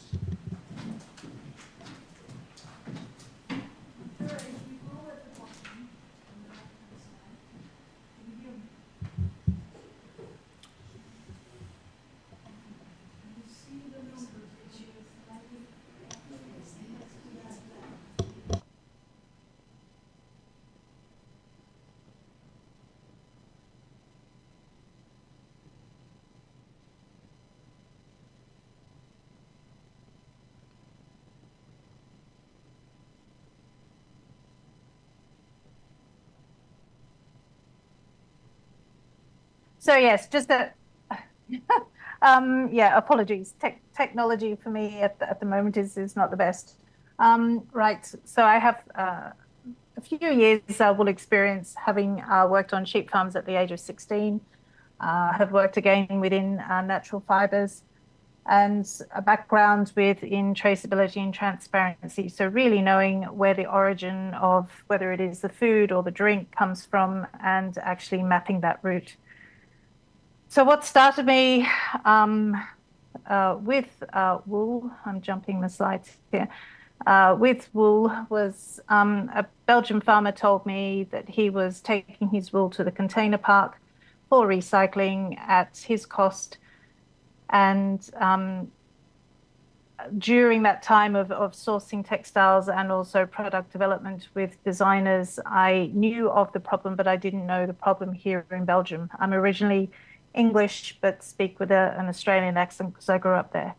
So we need to consider, so I started thinking, okay, what am I going to do? I wanted to set up a mill. I wanted to really roll out and push to support the farmers, but also the good old sheep as well, because their numbers are also diminishing, and not necessarily out of choice. So what I ended up doing was mapping for a whole year the process of production of wool from start to finish, and even giving it a new life with the circular background of mine as well.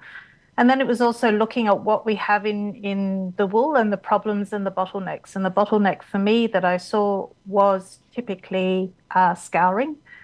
And then that then led me into looking at what can be done as an alternative. So this slide basically gives an overview of what is in wool.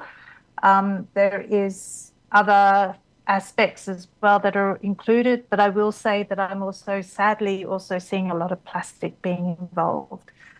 So present day, if we just take a general 1 kilo of wool, it is sadly viewed as a no value product. It goes through 400 liters of water, ranging varying degrees between 45 to 80 degrees heat. And then by the time you get that 1 kilo of wool, you end up with still, unfortunately, some no value wool at the end, and also your processed wool in the beginning.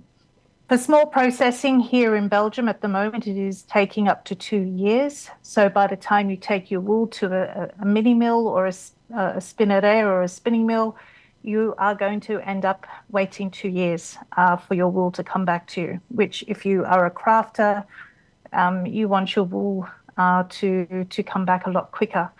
With large-scale processing, it is much quicker, but then you have your large quantities of anything over 800 to 1,000 kilos. Both of these have had huge price increases in the last 3 to 6 months, and that is also in the last couple of years, and that is also due to the changes in the energy and the water usage. What I have developed is a slightly different method. As the introduction said, I look at wool holistically, so I look at a whole fleece and I actually break it down. In between that, the washing that I use less water. I don't use any chemicals within the processing. I do use some heated water with the vision when I have a fully functioning plant, it will be all solar and wind generated equipment. But the key focus for me is actually looking at the sorting, because a lot of the wool that does come in tends to not just be, sadly, the shearing of qualities is very variable. It is not, you're generally sometimes getting 2 or 3 cuts of wool. Farmers find that wool is a burden, so therefore they just want to get the wool off their sheep as quickly as possible. So for me, I mapped, as I mentioned, the whole process from the fleece to the clean wool. But I'm also, as other people have mentioned, looking at the lanolin. I'm also looking at the waste that I am collecting from, say, the scouring process, and presently research is undertaken. So I started this process back in 2000 and 2020, and for the last 3 years, I have been gradually working.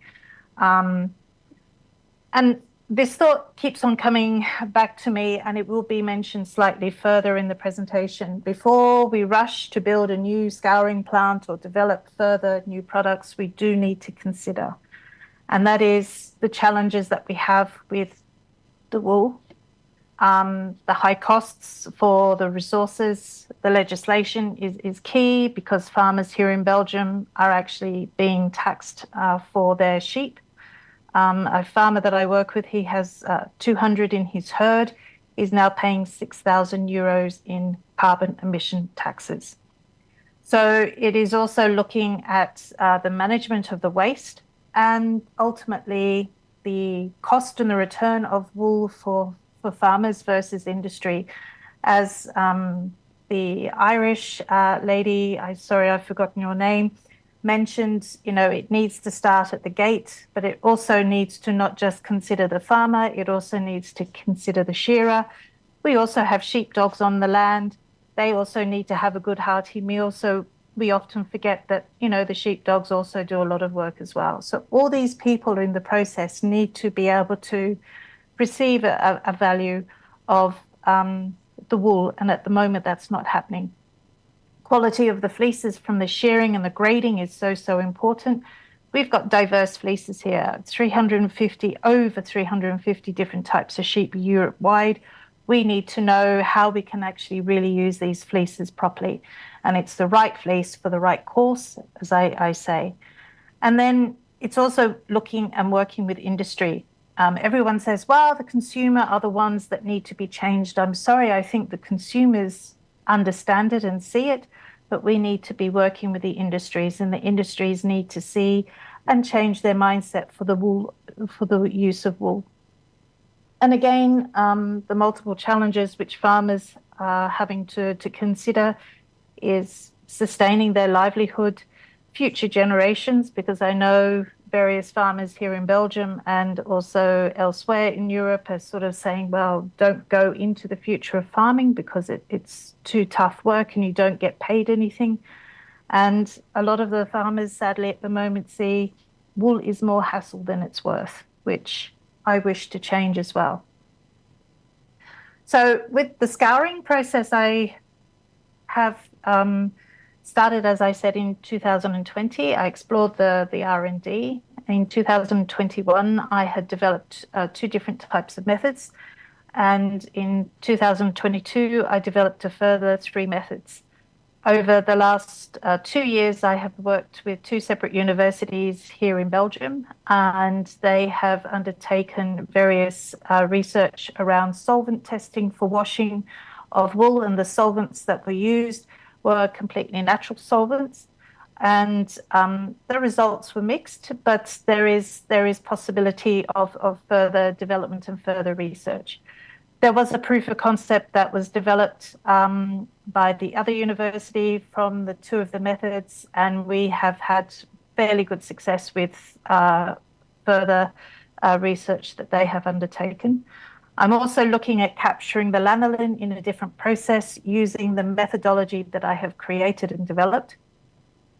And over the last year and a half, I've now been able to redefine the process and now scouring 3 to 10 kilos, which was last year, and now I'll be increasing it up to about 100 kilos of wool. I've just recently moved from my house, which we were scouring all the wool, to an actual location and defining the processes even more. We're also looking at the R&D from the washing water and have had very positive results from that, where we could actually take various aspects from that water and use that for other uses. So I feel that we're on the catchment of, we still need to do a lot of work with research and development, and I'm always very open to talk to people and share and explore how we could also collaborate. So the journey so far, as I briefly mentioned in the R&D, is the processes of wool. I have not just focused solely on Belgian wool. I have had wool from other countries within Europe because I wanted to sort of see how it would work. The 5 different processing methods, the lanolin capture, but the 2 areas that I have found really quite interesting is that I have seen a reduction in the micron count between 2 to 4. So if you have a typical fleece that is around, say, 30 to 32 microns, it has actually reduced it down to sort of 28, 29 microns, which makes it quite interesting. There is other research that's happening, not by myself, but other people in Europe, to actually use enzymes, and enzymes are also helping to reduce the micron count as well. So there is one lady who I'm in touch with in Scotland where they're doing enzyme research, and we're looking at working together in terms of the scouring and the enzyme to see whether we can actually reduce the micron count even more. On top of that, it has made the wool, especially the more pricklier wool, I don't like to say the other word that starts with C, coarse wool, but the pricklier wool has actually also softened the wool as well. So again, this gives positive steps forward for the more typical coarser wool or the pricklier wool that is there with the sheep. And here in Belgium, we have plenty of breeds with prickly wool. And I have, over the last 2 years, saved 3,800 kilos of wool, which would otherwise be burnt, because we do have a lot of farmers that do burn their wool on land, but there is also the collection points when they take them back to the recycling centre for incineration. I do say that for me, it is really, really important to also look at the land soil and the wool quality and how those two work hand in hand. I have, over the years, have now built up good relationships with farmers who are now giving me their wool for the third season. And I have actually been able to map, because all the wool that I do take on, I actually get tested for the micron count, and I build up a database. And with this database, I'm actually seeing that there are peaks and troughs, not just with the typical drops that you see in a micron count on the wool, but actually how the health, the well-being, the food, the soil, the climate, the stress levels, especially with the females, with the cortisol levels, this does impact the wool, and it actually also impacts the micron count as well. For me, with the circular scouring process, I am actually also looking at the usability of all the waste. So when I do say, let's look at a fleece, let's look at it holistically. So instead the typical, the bum and the head pieces that get thrown away, I want to actually still be able to use them, whether it is for felting or whether it is for other uses as well. And again, I go back to it's using the right wool for the right purpose. So for me, the next steps is to ensure that there is a good, clean, conscious, the wool is clean. And I mention Ireland because I know wool is categorized as a category 3 waste, sadly, in Ireland. I'm trying to pinpoint exactly what is the classification of what is clean wool and what can be used, because I am seeing new products that are coming onto the market where some of the wool has not been cleaned, but they're actually going against the skin of people. So we really need to ensure consistency of how wool is graded and accepted across Europe. So to me, lobbying as well as also education is very, very key. Also, I see a key step is to ensure that we do connect. We can't do this on our own, and I've realized that. But we also need to really build those bridges together from farmers, vets, shearers, creators, businesses, industries, right across. Because I see that when people come together, we have a larger ability to make a change, and a positive change as well. And also reshaping the foundation and nurture the collaborations that we have, because we all have the same problem on our doorstep. We all have sheep in our countries. We all have an excess of wool. We need to see how we can work and do it together. I will go back to looking at sort of the well-being of the sheep, because even if we have wool and it goes through the scouring process that I'm scouring and cleaning the wool, we still need to be looking at right at the beginning of the origin, because if you don't have good land, you're not going to have good sheep and you're not going to have good wool. And those three all interlink together. And that is looking at the weather, the climate, the well-being of the sheep, and which I have mentioned already, the stress levels, the land management and the nutrition and the genetics, and all this all work hand in hand. Because I have, when I was growing up in Australia and working on sheep farms, even back in the 80s, I was seeing the impact of the hotter summers, the longer conditions, and how a lot of the livestock were also suffering from skin cancers and general health. I know Australia and New Zealand have done a lot around management for their sheep, but they're still looking at how these impacts of the weather and the climate are impacting the fleeces. Yes, we can say sheep have evolved over time, and they have naturally, but we've also had a human influence to it. But we do also, our weather and our climate, as you know, has had an increase. So we need to try and look at the aspects that we can help to mitigate future problems. If we have drought conditions, how are the sheep going to survive? If we don't have enough land for grazing and so forth, the maintenance of the land as well, which they do here in Belgium a lot, where farmers subcontract their sheep out to clear the grass that's along the train tracks or near the airports or various other areas as well. So for me, lobbying around the government and not just our own governments, but also European government is very, very key. As I mentioned, the farmer who's now having to pay a €6,000 tax bill, his sheep actually go out, carbon sequester. They actually graze and help to keep government lands clean, yet he is getting a bill for €6,000. And to me, it just does not make any logical sense at all. Then we also have the well-being of the sheep. Happy land, happy sheep equals happy wool. And we also need to have happy farmers and good shearers. And shearers are also part of it. Yes, there is training out there. Yes, though there is a lot of farmers that are also shearing their own sheep, and from farmers that I have seen, not just here in the UK, but also in Ireland, it's as quickly as possible, let's get this fleece off the sheep because, we have to get through the other 50 or 100 sheep that they have.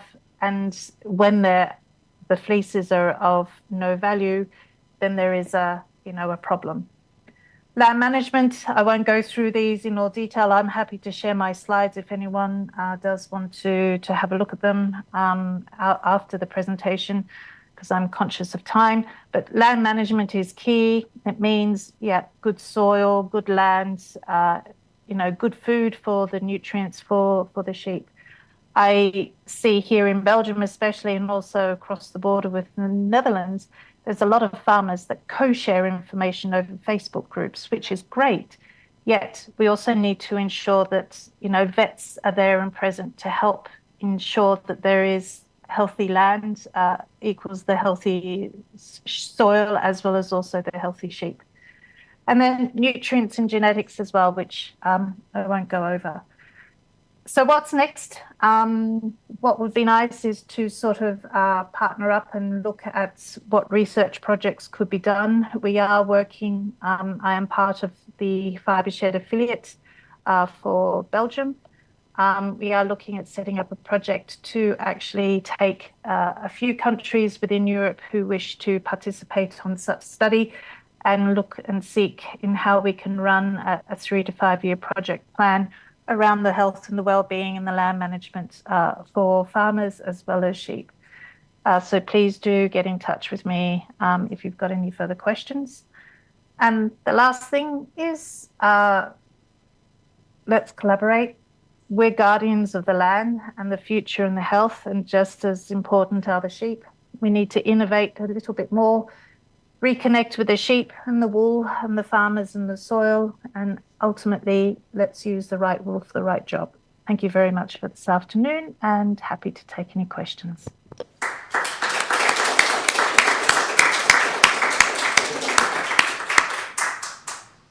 Thank you, Najera, for joining us online. She was supposed to come in person but couldn't make it, unfortunately, but it's great to have you at least online.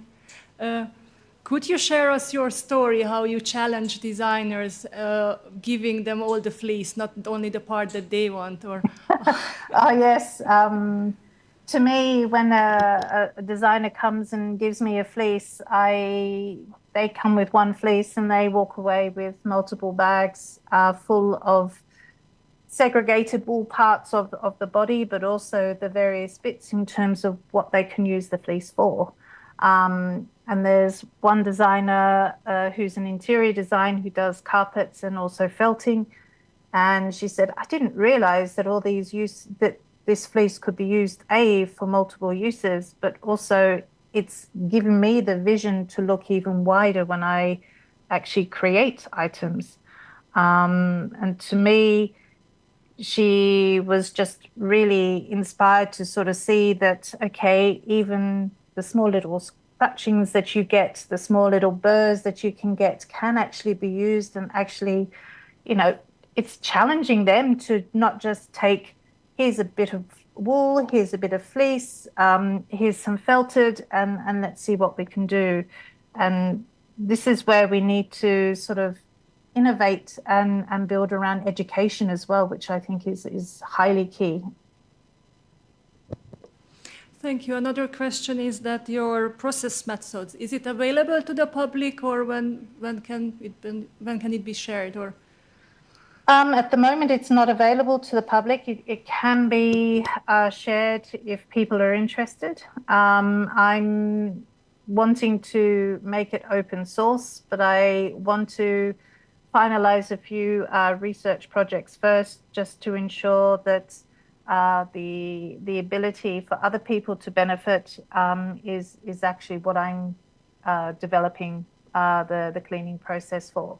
In theory, it is basically using a very, very, very old method of scouring the wool, but with a difference. And the 5 different methods are using that same base principle, yet have got different base ingredients that will bring out properties like softening the wool, like also reducing the micron count as well. And when do you think it will be publicly available? Like 1 or 2 years, 5 years, 10 years? Oh, it's not going to be that long. I want it tomorrow, ideally. I'm in the present, as I mentioned briefly in the presentation, that I am moving to a new location. I've not been able to do large scale here at home. The new location will enable me to scale between 50 to 100 kilos per month. Within that, it will really enable me to sort of see how scalable it is, and I know that it is because I have done it, but on a continual scalable process, but also how really well the ingredients that I have been using do make a benefit to the wool. Because ultimately, if we can reduce the micron count, it will then also enable, if the farmers buy back their wool or have their wool brought back to them, then this is also, you know, beneficial for them, where they could then sell at a better price. Ultimately, also, if it is softened, it means that it opens up more options for the use of, say, more pricklier wool. I will add that when I do work with farmers, I do pay them. Sadly, because I'm self-funded and I have not received any funding at all yet from Belgium or government sources, that I pay my farmers in 2 lots. I give them a percentage of when I buy the wool, and then I also give them a second payment when I have actually sold the wool on. And to me, that's important to not just build a relationship, but to see that there is a different method in terms of paying farmers. Because I know with cooperative buying, some places you have to wait. You know, you get a percentage, a very, very small stipend maybe at the beginning, but then you have to wait a whole year before they get their money back. So I try to ensure that, you know, when that wool has been sold to the people, that they're happy to then also know that they're giving something back to the farmer.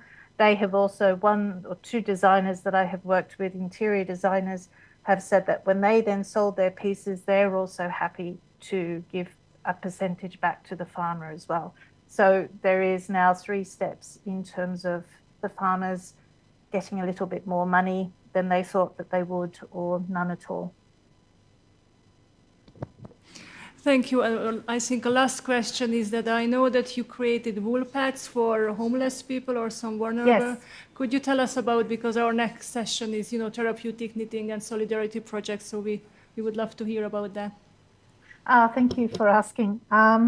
It was a project that I worked with a homeless charity in Brussels just in December, January this year and last year, where I created felted woolen pads, which were then placed into their socks and shoes to give them additional heat and warmth comfort during the colder climate. But also the wool, especially some of them, some homeless people don't always get the ability to wash, so they find that they do get a lot of blisters on their feet. And the wool pads also is assisted to reduce the amount of blisters that they would suffer to. Many of them said that they didn't suffer any blisters at all after having the woolen pads in them. It was felted wool that was about, so thick, and they just slotted that into their gloves or into their shoes to keep their feet warm. And were you doing this project alone, or are you going to, make it a European movement? It would be nice to make a European movement, though I know I can't do everything. It's scouring at the moment and working with farmers is keeping me busy. It's just I had some excess wool. I didn't want to just have it sat and the moths eat it or so forth, so I turned it into felted wool. It may be another project that I will define or redefine, because I did have some feedback from that the pads were too big, or some were a little thick, or some were a little fine. So I'll be working on that at some point later on in the year. So there will be further developments with them, yes. Thank you very much for joining us today. I hope next year you can join us and tell the methods. Yes, it will be lovely to actually come next year, definitely, in person. And, people feel free to get in touch if you've got any other questions or so forth. So thank you again for having me. Thank you. I'm very humbled. Thank you. Bye. Bye-bye.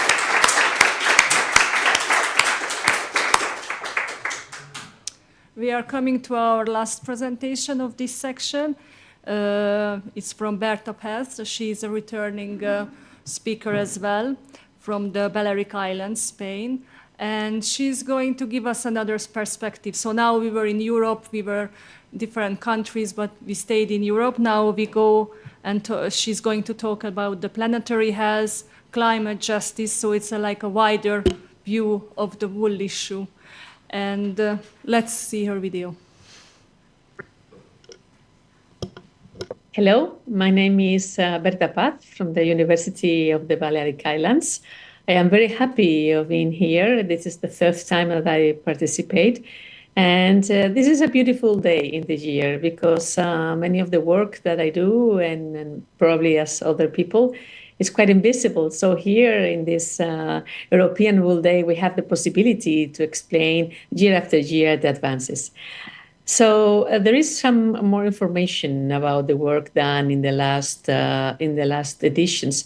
So here I'm just going to focus on the presentation of this edition, that of course is always based on previous work. So what we are presenting now, in fact, is how we could give some coherence to all the different activities that we were developing in the last years. So this is why we are going to reflect about planetary health, climate justice, and how we find a way to put that in the paper. So first of all, I would be talking about two statements to start my presentation, 3 dimensions for reflection, and I will talk about this unit, the root, the unit of innovation. So my presentation is not about solution or experience, it's more to give some aspects for further reflection for what we are doing in the Balearic Islands and maybe for others. Because when I see the program of this year, I can see this evolution from the first years, and I can see also how other projects can be also framed into these planetary and climate justice dimensions. The first statement is that the current challenges of society require innovative strategies. We cannot go on as we were doing in the last years. And the second is that the universities has to play a key role as agents of change, promoting alternative and sustainable visions of the future. So empty rooms can be not a problem if the students are working outside and facing the real problems that we have now. Sustainability is an ethical principle, but it's also a way to manage culture, educational, social, and economical exchanges. That is why when we talk about wool and sustainability, we shouldn't just talk about environmental issues, but there are many other issues involved. Planetary health is a solution-oriented, transdisciplinary field and social movement. So it is not longer a consideration from academics or a very global issue that we cannot tackle. In fact, we are all, with our issues and our activities here today regarding wool, working into a planetary health dimension. And the next dimension is incorporating the perspective of global justice, considering this climate change is going to have an effect in all of us, also from farmers, also for people that are trading and working with wool in different levels, particularly those more vulnerable. What we created as a root is this unit of innovation, in sustainable development, health, and global justice through service learning. So this is what we are working with the unit, what we want to do, and the unit is a structure that is going to be working not only on research, but on transferability of this research. It is settled in a foundation of the university, and this allows us freedom and some kind of potential to collaborate with different organizations.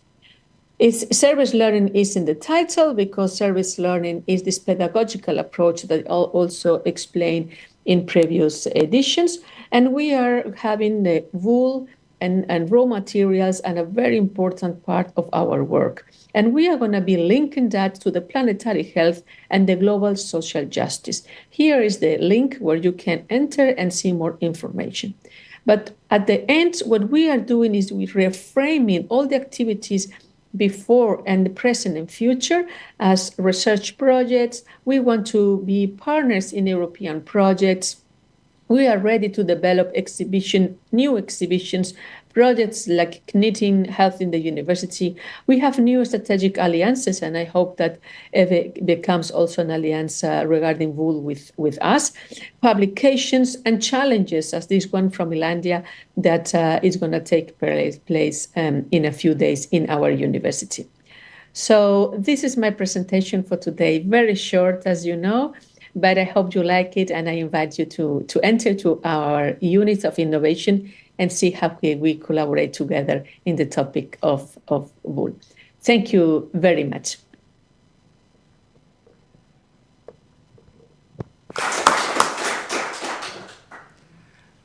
We were supposed to have a last video or a last presentation from the Belfast mini mill. Unfortunately, it's not going to happen, but the good news is that they are going to come in person next year from Canada. So, oh, really? It's in their calendar already.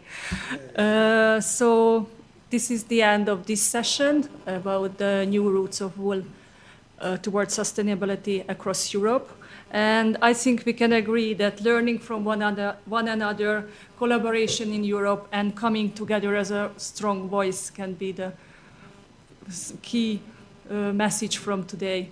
And now we are moving on to the therapeutic knitting session, and Dr. Alberto Costa is going to present.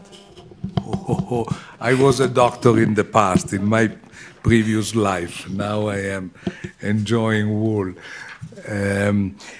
Actually, we are a bit earlier, I understand. It's a bit earlier than in the program.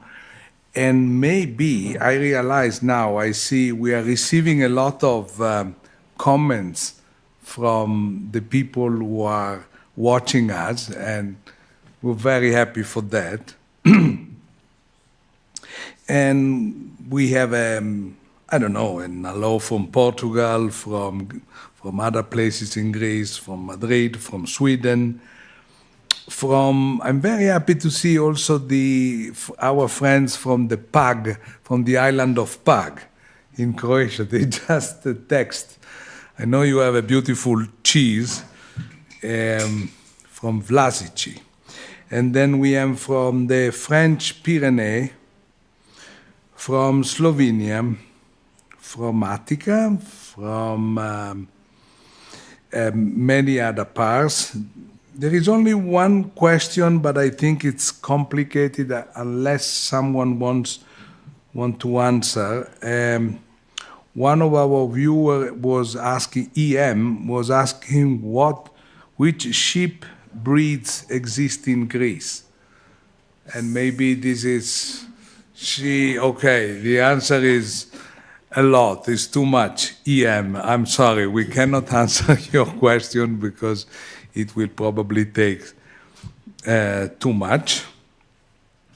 So we are moving now to the session on the therapeutic use of wool, which was one of the ideas when we started EWE, because only in a few countries we have started to promote the use of wool in the health sector and in well-being sector. So it's an experiment that is part of the exchange, which our mission. Our mission is the exchange of wool, but most importantly, the exchange of knowledge, and this is what we are doing today.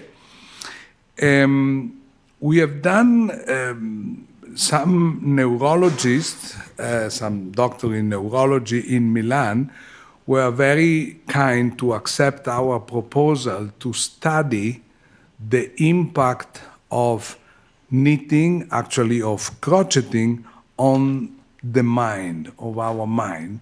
And this is why we have in program a communication and interview with Dr. Rossi in Milan, who will explain his research. He did make a study with electroencephalograms on the impact on the mind. Since we are a bit early, I think Dr. Rossi is not ready because he's working in the clinic. So the proposal is that we start with a series of video which were in the program and which are showing different way of using wool in the health sector and in the well-being sector. I'm very, very, very happy to move then to Italy, where we can watch a video on the association there called Gomitolo Rosa, which means pink wool ball, and that started in 2012, and it's promoting knitting in many sectors, but we started with the oncology, so the cancer treatment department of hospitals. And the reason why it's pink is that was my job and my experience was breast cancer. As you know, the color of breast cancer is pink. So we had the idea, and I was very much supported by a lot of friends, of giving the opportunity to patients in oncology department to knit and see what happened. And I'm super happy to tell you that after 10 years, 12 years, there are more than 30 hospitals in Italy who have regular therapeutic knitting to their patients. So can we have the video from Rome? Can you hear me? Oh, hello? Hello, I'm Davide Rossi, Dr. Costa. Oh, Here I am. very nice. You are, okay. If you want, I'm ready. So we can follow the program. Perfect, perfect. I thought it was too early for you. I'm sorry. No, I'm... You are ready in advance. Very good. Okay, I try to share my little presentation. Just a second. Thank you. Okay. First of all, thank you all for inviting me. I'm Davide Rossi, a clinical neurophysiologist who works at the Neurological Institute Carlo Besta in Milan, Italy. I'm sorry, again, because my camera doesn't work, so I can't show you my face, but I don't think it's a must-see for you. So, okay, I'll try to explain what we did in the simplest way possible. Okay, this is the study design.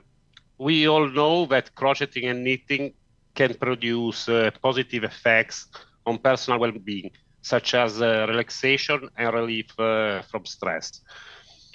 However, less is known about the effects of these craft-end activities on the attentional brain networks. So we focused on the attention. The study was promoted and supported by the Gomitolo Rosa Onlus, a non-profit association that encourages the recovery of native wool, and is committed to projects for the increase of the well-being of patients engaged in the medical therapies through the promotion of the textile-related arts among them. So, but after Dr. Costa probably tell you about his activity. My thanks go to all the enrolled volunteers and especially to Dr. Costa and Dr. Ivana Polloni who supported us in the execution of this study.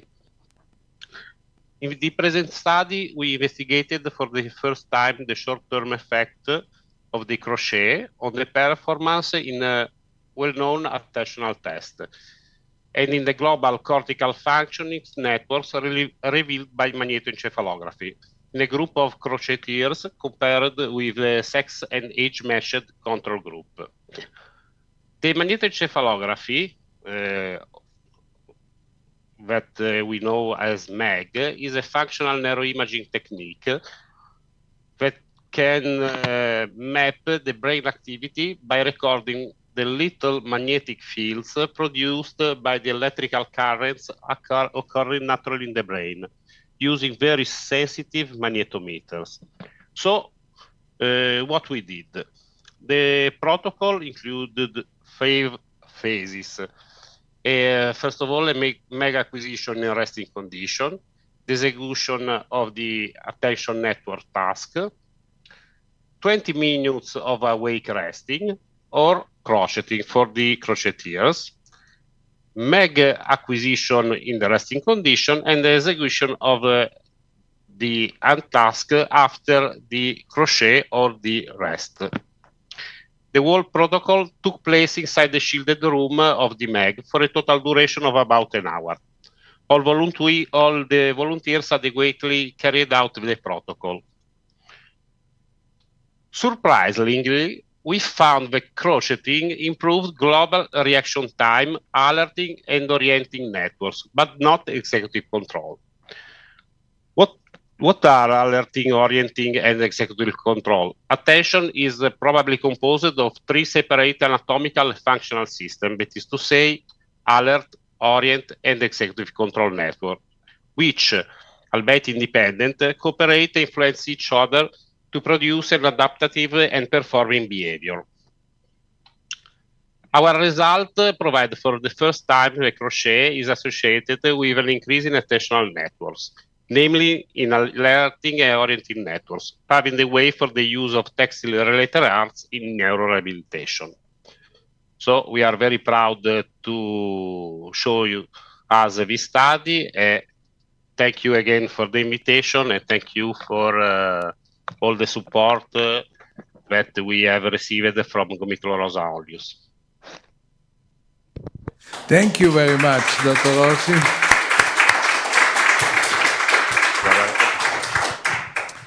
It's a pity that we cannot see you, but I don't know if there are questions from the audience. The most important, I think, message is that this is one of the few real scientific methodological studies showing the impact of crocheting on the mind. We have 2 or 3 people crocheting in the room here. You could see them. And could you just say a few words more on what we mean by increasing the attention?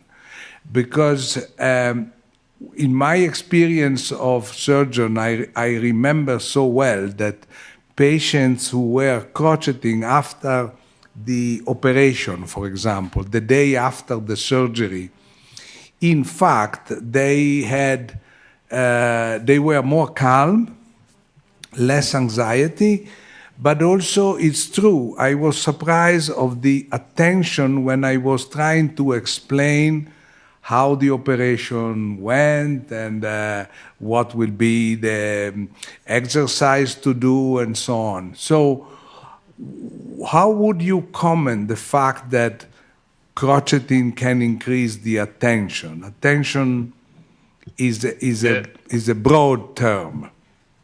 Attention is a term by which we can use the mind to focus our point to one thing with respect with another. This study paves the way to the use of the crochet and knitting in the neurorehabilitation, as for all, just for example, for the stroke rehabilitation or probably for dementia rehabilitation. And another thing very important is that in line of your experience in the oncological patients, we can say that patients not only have a stress relief before a communication or during the therapy they had to do, but probably before a meeting with a doctor can improve their ability to learn the important message from their doctor. So it's very important that this study can confirm what you experience in the real life.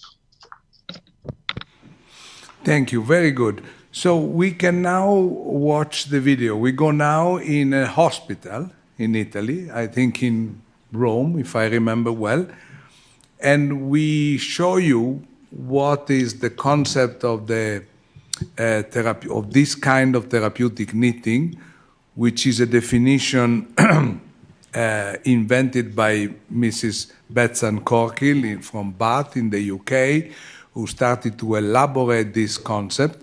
And this is our experience in Italy. I would like to thank Ivana Polloni and her friends and collaborators who have prepared the video.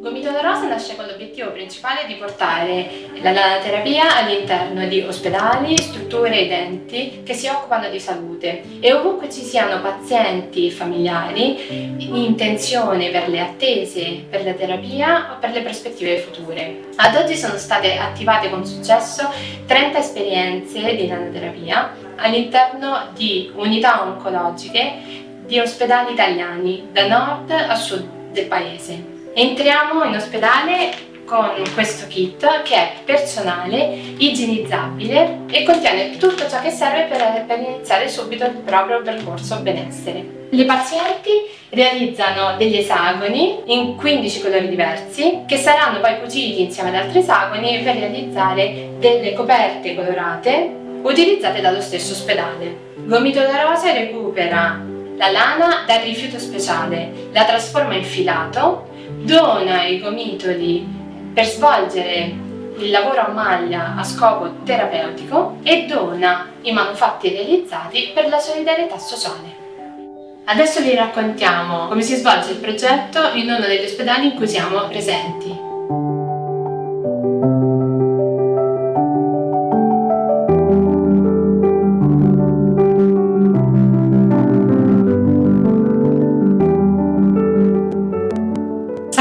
Io sono Maria Grazia, sono una volontaria di Gomito da Rosa e mi occupo del progetto di lanoterapia qui al Policlinico Gemelli, nella sala d'attesa della terapia oncologica per le signore. Questo è il nostro kit che diamo alle signore, il kit personale naturalmente, e le signore insieme a me o a casa per conto loro realizzano gli esagoni che poi noi cuciamo e trasformiamo in delle bellissime coperte. Devo dire, per me questa esperienza è emozionantissima, ricchissima. Il primo impatto emotivo è stato abbastanza forte, me l'aspettavo, però è andato ogni volta sempre meglio, perché vedere l'effetto positivo sulle signore, quello che mi raccontano, quello che mi dicono, mi cercano per poter lavorare, per poter chiacchierare, per poter trascorrere il tempo dell'attesa della terapia, che molte volte è lungo, in maniera serena, pensando a qualche altra cosa che non sia la malattia e soprattutto progettando una cosa come la copertina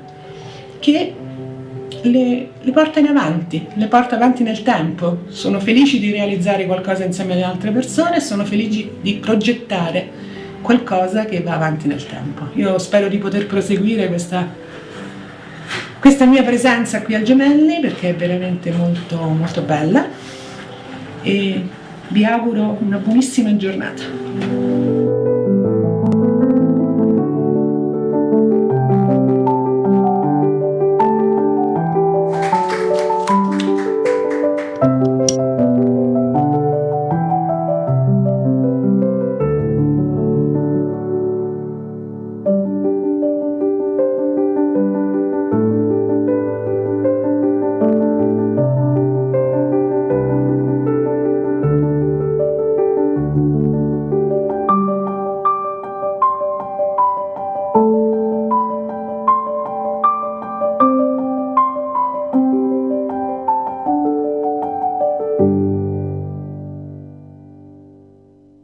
Buongiorno, mi chiamo Gabriella e sono la coordinatrice del DH dei tumori femminili presso la Fondazione Policlinico Gemelli, ed è sorprendente come in quel periodo, durante tutto il periodo in cui sono concentrate sul progetto, loro non pensino a cose altre che non sia la malattia, quindi è veramente un motivo di distrazione importante.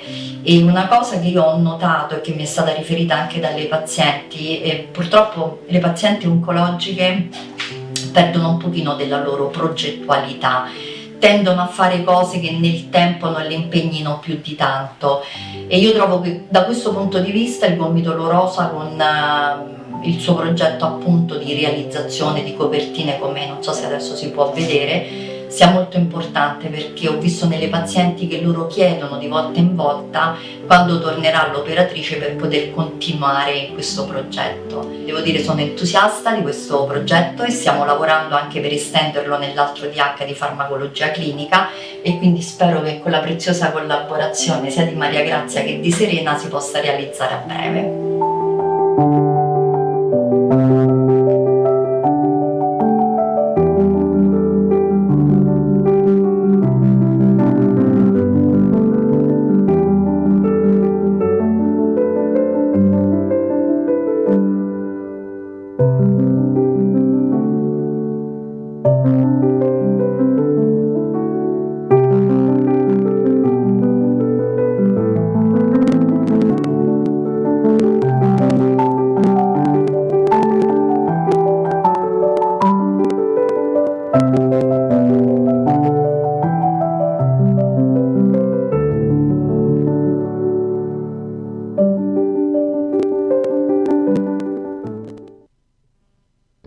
Sorry, this was a bit of, was not intended to be a narcissistic show. Yeah.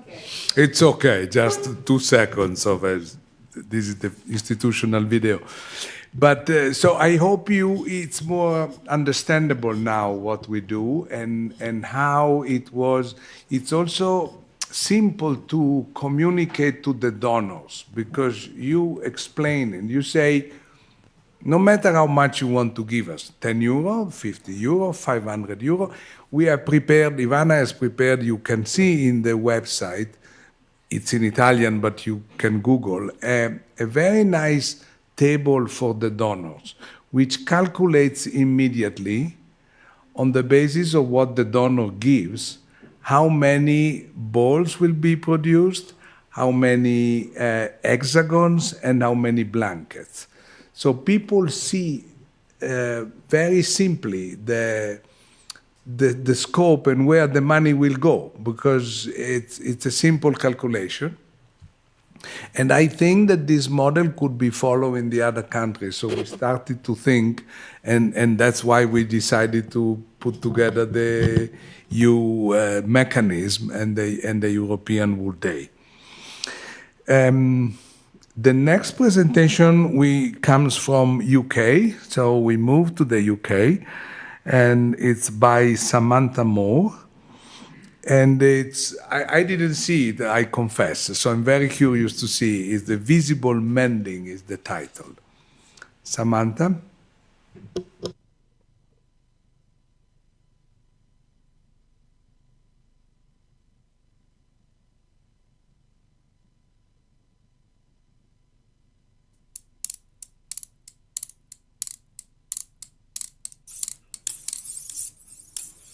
I think people, they need something that's for them just to concentrate on. There's something about, when your life is sort of falling apart, you need to create a purpose in it for yourself. And if that purpose is quite small, it doesn't matter. It's important. It was something tangible. Something they can say, well, that's mine, I'm going to do that today, and it's worth getting up for, basically. It's a release. It's just a way of unwinding, and at least you have something at the end of it. And if it's been a particularly stressful patch, and you're looking at what you see at the end of it and go, yeah, that goes, that's gone. And once it's gone, then the stress is gone.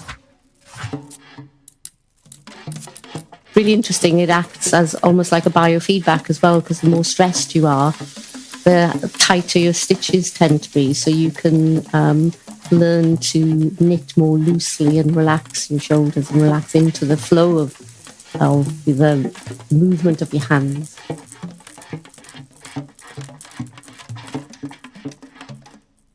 I suppose I'm a mathematician at heart, and I quite like the idea of patterns, and I love following patterns and the process involved in when you see something written as a K and a P and then it turns into a glove. How does that work, And it's in 2 dimensions and you convert it into 3 dimensions. Just fascinating. I think Fairy is a favourite, but I get very frustrated with it. People saying, oh, how beautiful, and it's not. There's lots of mistakes in it. I'm an engineer, but don't make that out as a techie, hard-boiled stuff. It's making something that works. It was a bleed in the brain caused by overexertion. So it was very severe stroke. So it was just a case of working at it to get things back again. When we put our right hand into the left hand space, it makes our brain work a little bit harder. But then when you're doing a bilateral movement, so using both hands across in a coordinated pattern of movements, your hands have to work together in a very precise way, which means that your brain is working really hard. And if your hands are crossing the midline at the same time, then your brain has to work very much harder.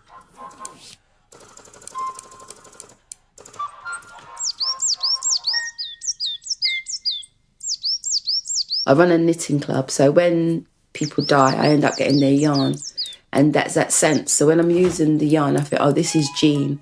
And when I look at piece, all these different people are knitted into the piece. When you teach someone to knit, you make a square, and people don't want to knit a square, but what could you make with a square? So I come up with these tension birds, and the idea is that you make a bird, but it's all based on squares, and it's just the way that you stitch it together. Looking at the therapeutic benefits of knitting, it's not just the making, it's also the giving of a gift, giving away.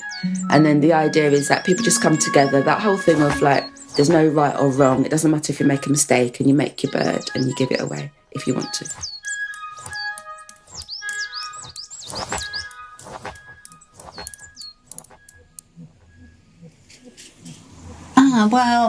Unfortunately, my son's marriage had broken up. And within a few weeks from having to move from his home into another house, and he was cycling to work and he was hit at the back of his bike and was very seriously injured indeed. So I had to go up to hospital and be with him. And then he had a 7-hour operation, very long recovery. We had to have him at home. So life was difficult and I needed something to keep my mind off. And so I decided to knit this blanket. I think it's just really peaceful. I don't know why, but it is. And I love all the colours. You know, you choose a bit of wool and, oh, that goes nicely with that. And then you can embroider a bit on and you make it your own thing with all the different colours and squares. And I call it my distraction blanket. And it took me 18 months, but it was nearly 18 months before he was back to being more of himself.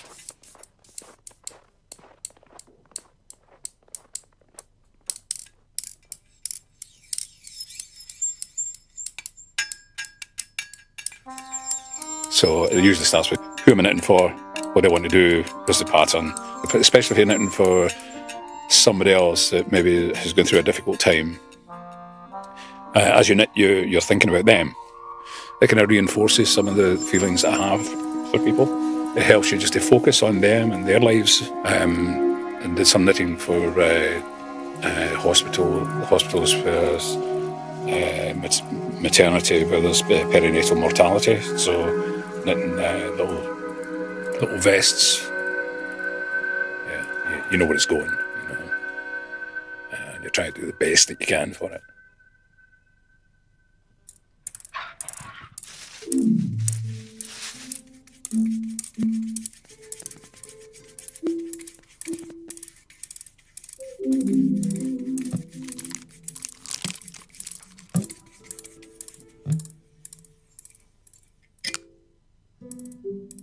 One of the things that came up in our study was that people told us that they learned that mistakes can be undone, or you can cover a mistake with a button or a crocheted flower or something so that the mistakes don't matter.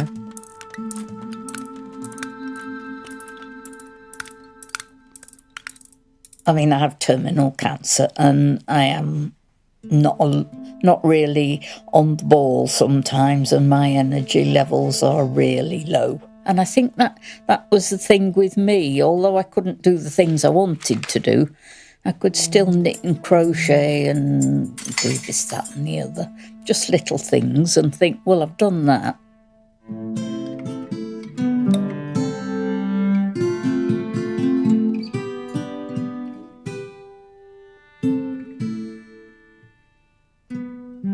Oh, I've unravelled a lot over the years.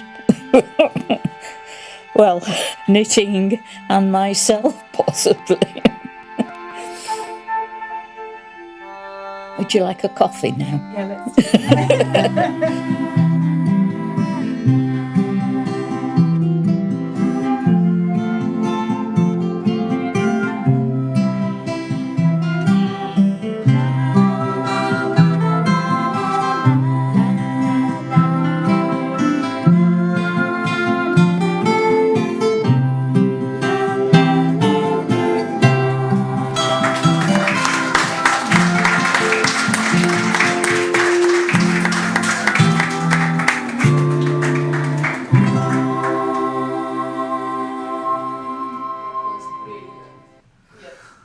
That was brilliant, says our president, Ellen.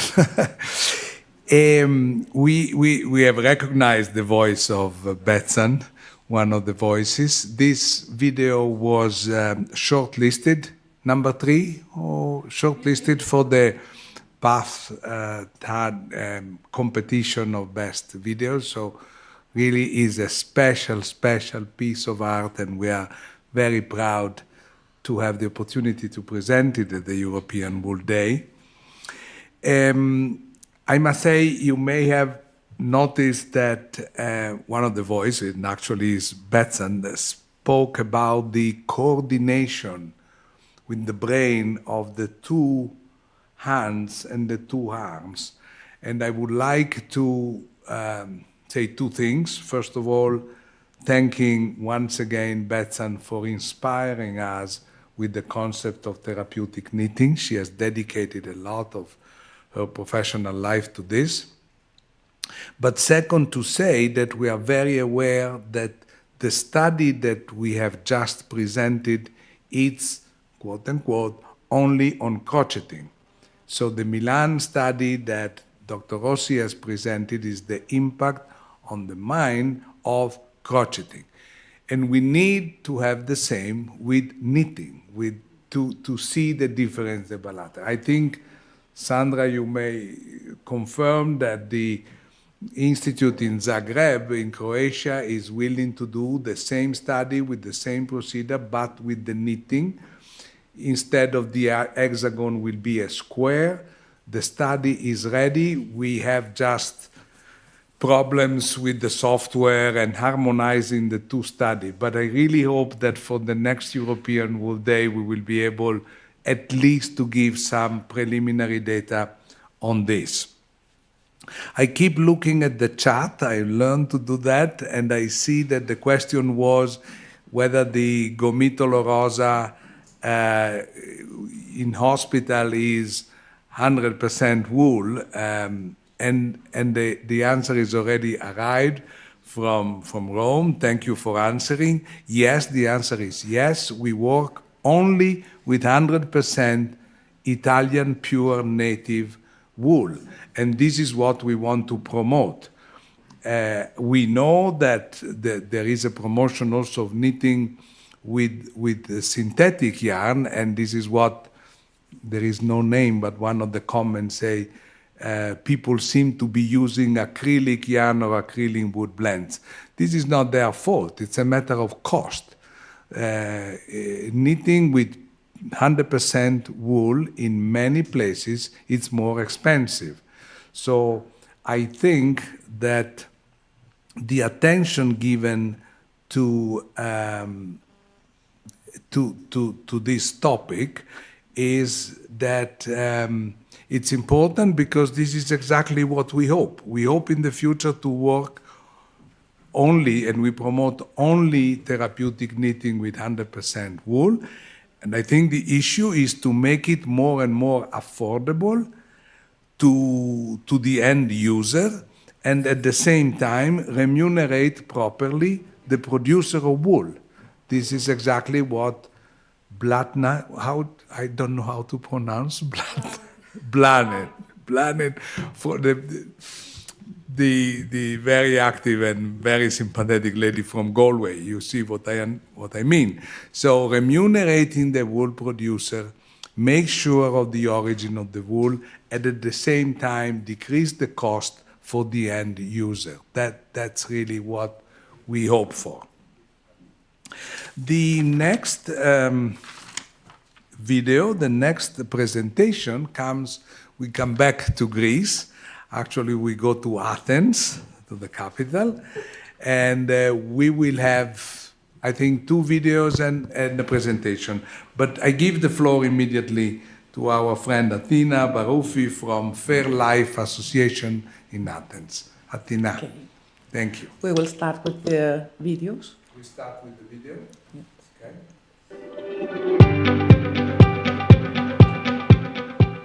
Dear attendees of the 4th European Wool Day, I'm Corina Patelli-Bell, founder and president of Fair Life Lung Cancer Care.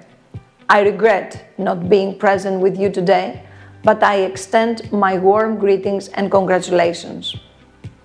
Many thanks to Dr. Alberto Costa for inviting Fair Life.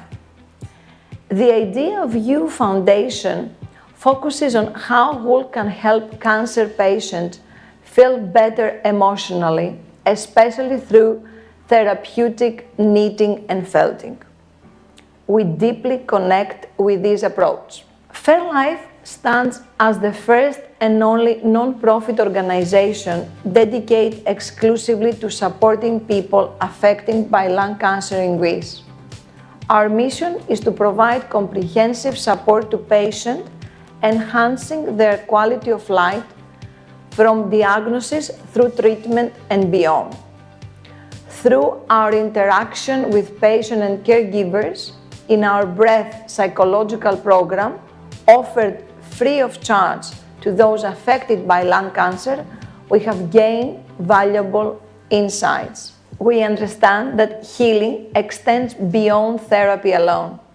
It involves engaging in various activities that contribute to overall well-being.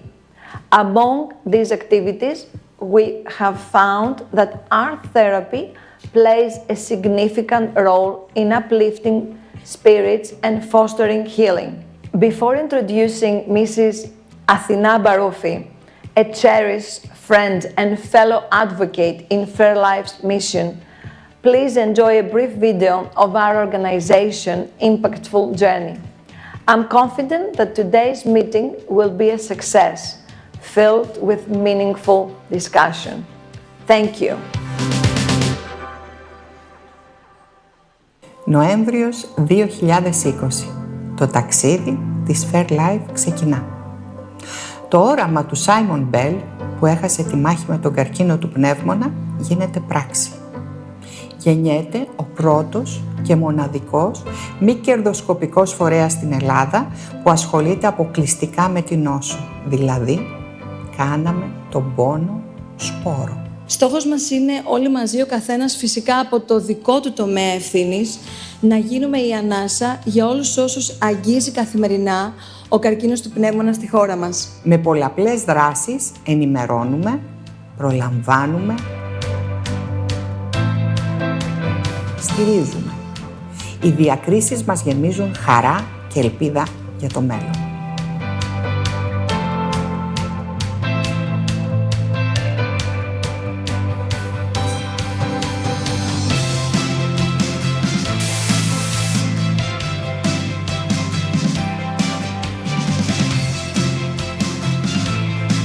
Αναζητάμε διαρκώς νέους δρόμους για να ζουν οι ασθενείς καλύτερα. Προσφέρουμε τεκμηριωμένη ενημέρωση που προκύπτει μέσα από τη συνεργασία με επιστημονικούς φορείς και διακεκριμένους επιστήμονες από την Ελλάδα και το εξωτερικό. Συνοδοιπόροι μας, οι εθελοντές και πρεσβευτές μας. Καθαρό περιβάλλον, υγιείς πνεύμονες, ελεύθερη ζωή. Μιλάμε για την έγκαιρη διάγνωση, τον προληπτικό έλεγχο με, σημειώστε το, την αξονική τομογραφία θώρακος χαμηλής δόσης ακτινοβολίας. Μιλάμε για την ισότιμη πρόσβαση σε καινοτόμες θεραπείες καθώς και κλινικές μελέτες. Προωθούμε εκστρατείες και έρευνες για την πρόληψη και την ολιστική φροντίδα. Το δωρεάν πρόγραμμα ψυχοκοινωνικής υποστήριξης Breath γίνεται η ανάσα όσων ζουν με την ασθένεια.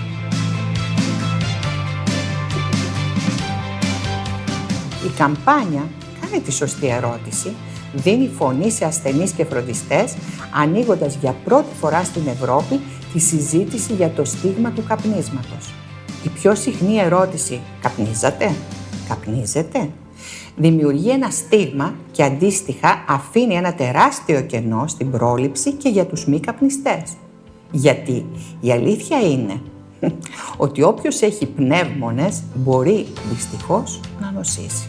Είναι καμπάνια ενημέρωσης, είναι καμπάνια μάθε, μη φοβάσαι, μίλα.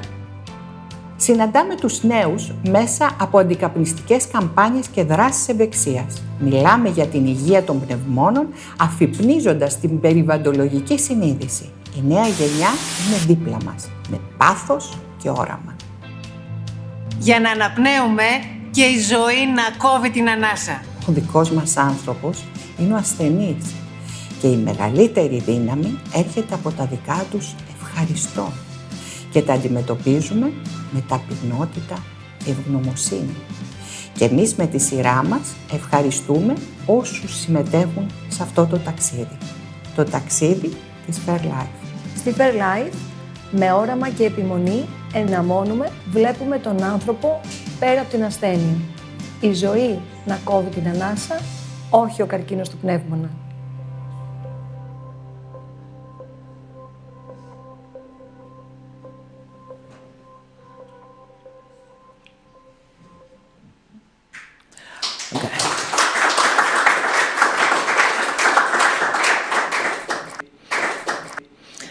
I'm a survivor. I would like to share my personal experience and the healing effects of wool painting to my life. We have changed a lot with technology. People with serious disease like cancer feel even more stressed and lonely. They need a way to express themselves and let go of fear, sadness, and anger. This is where art comes in. Art can be an escape For me, wool painting became an escape. I first learned about it in Romania and started making accessories like pins and scarves. Slowly, it became create beautiful artworks. I even make wool animal portraits and my art with other people, especially with the therapy groups at Fairlife's Breath Psychological Program that is offered for free to patients and caregivers with the collaboration of qualified mental health professionals. I took part in over of 10 exhibitions and I must say that Fairlife has been very supportive, attending them and encouraging me to go on. I am so grateful for their love and support. Cancer does not only affect on our body, but also our soul. Fairlife support programs including therapeutic photography workshops and help patients connect and find peace through art. Art is a beautiful journey and wool painting is very important to me. It's natural, comforting and healing. Everyone here understands the value of wool. It's soft, traditional and connects us to the past and nature. And I believe there's a growing market for high-quality wool items. So, this is what we do. We are bringing a fresh healing approach for cancer patients, art therapy. And this is something we share in common with Fairlife. Art therapy is a form of treatment and some doctors even prescribe it. So, let's use wool painting as our tool. We cannot predict the future, but we know that wool, painting and art can heal us. Thank you. Thank you for your attention.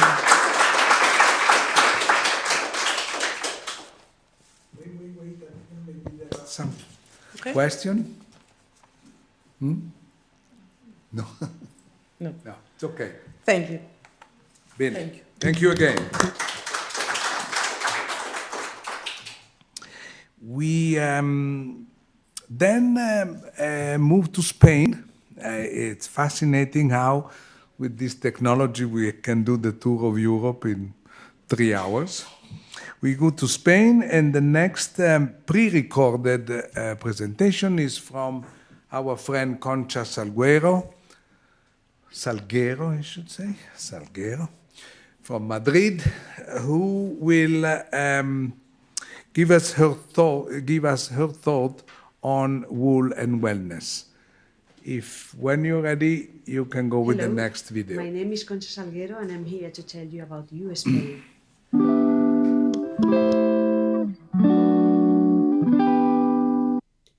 We are living in times of change when society is looking for healthier ways of life and alternatives to gradually replace plastic fibers with others that are natural, reusable, recyclable, locally produced and sustainable for the environment and the people who live in it.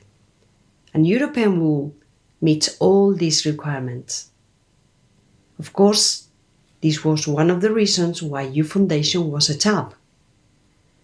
EWE Foundation has also realized that after Brexit, Spain is the member state with the highest number of sheep in the European Union, and so the main wool producer, and traditional sheep pastoral systems in Spain are still a crucial element of rural communities and one of the key tools in the fight against depopulation, climate change and desertification. They also help to maintain and regenerate our most valuable natural ecosystems. These are all good reasons to make a special effort to revive a local product that can generate so many benefits. There are also clear signs that the wool sector in Spain is gathering momentum, and EWE Foundation think it's the right moment to give it a boost. This is what led EWE Foundation to establish a branch in Spain to be called EWE Spain or EWE España. In its first year of operation, EWE Spain will focus its program of activities in 4 main areas. The first activity, a visit organized specifically for the company's staff to one of the member museums of EWE Foundation's network, which would include a wool therapy day in the museum itself, an explanation of the cultural and social values associated with wool. The third activity will be an International Day of Knitting in public. This is an awareness-raising action which will consist of a group of knitters making sensory twiddle muffs in natural fibers. This would be one day during our weekend in Madrid, with a workshop in the morning at the Clothing Museum and another one in the afternoon at the Retiro Park. The fourth activity this year will be a sensory twiddle muffs competition. And the EWE Foundation started an awareness-raising action by establishing the European Twiddle Muffs Awards in 2022. EWE Spain will organize this year's edition with a special focus on knitting with natural fibers. But this will be explained later on in more detail by my colleague Concha Rey. Looking to the future and in the medium to long term, EWE Spain aims to take the first steps towards setting up a wool academy, whose main objective will be to establish a sort of resource bank or reference center for wool activities. This would include, among other things, becoming a certifying entity for training trainers in responsible wool therapy. This would be a qualified standard that would also accredit the use of 100% wool in wool therapy. We hope that all these activities will help us to find the resources for the development of EWE Spain, and may this case serve to establish more EWE branches in other countries in the future. In the meantime, thanks to all of you, and I wish you all a very happy European Wool Day. Thank you.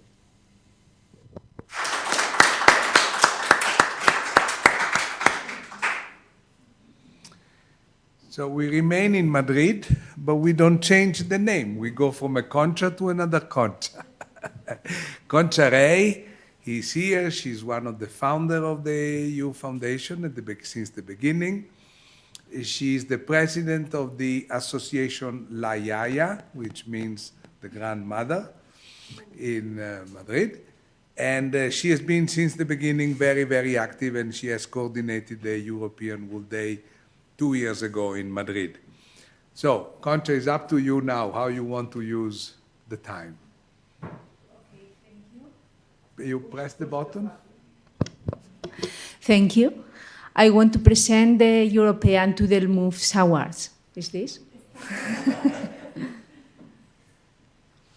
The EWE Foundation, through the European Twiddle Moves Awards 2024, seeks to promote knitting, crocheting, felting, and weaving for a good cause. The Twiddle Moves are a therapeutic tool designed to manage certain symptoms of dementia. They benefit visual, tactile, and sensory stimulation, keep your hands warm, and provide comfort and achieve a calming effect. And this year, we propose that the Twiddle Moves should be made with environmental friendly fibers, as wool. All Twiddle Moves will be donated to institutions taking care of Alzheimer's patients or people with other dementias. And we have 3 objectives. The first one and the main is to raise awareness and promote the benefits of Twiddle Moves to increase their use as a therapeutic tool at a European level. We want to encourage creativity in Twiddle Moves designs and provide new ideas to knitters interested in making them. And this year, we encourage the responsible use of environmental friendly natural fibers in the garments we make, such as wool.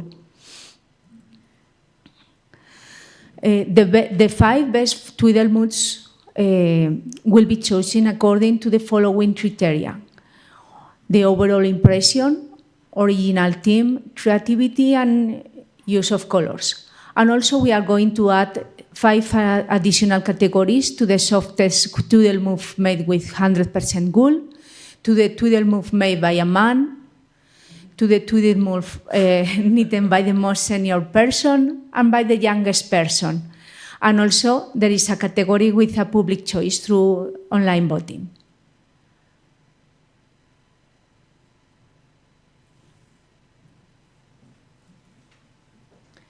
This is the calendar. The Twiddle Moves Awards start today.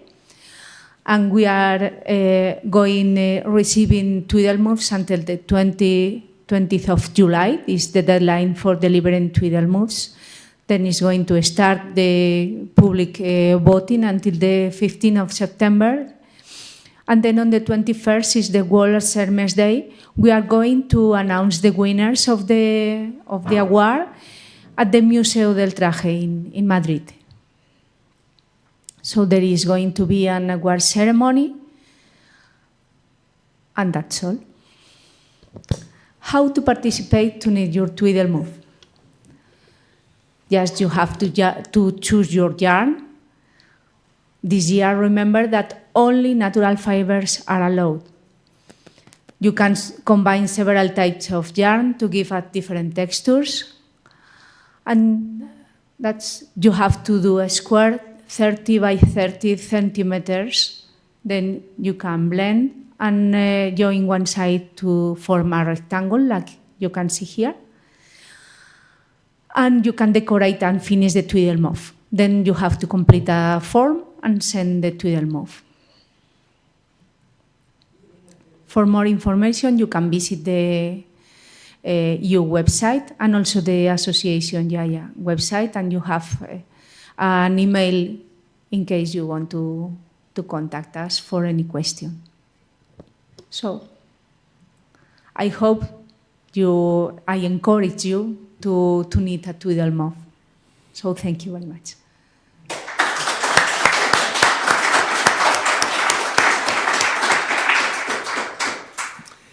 You may want to know that at the previous edition, the award we have received, or I always forget, how many? 900. Yes. 900, no, Sandra? In Zagreb. So the previous edition was in Zagreb, in Croatia?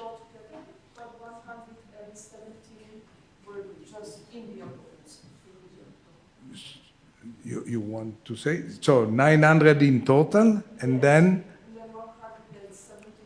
170 were pre-selected, and then they got the award. It's very nice, the system of the award.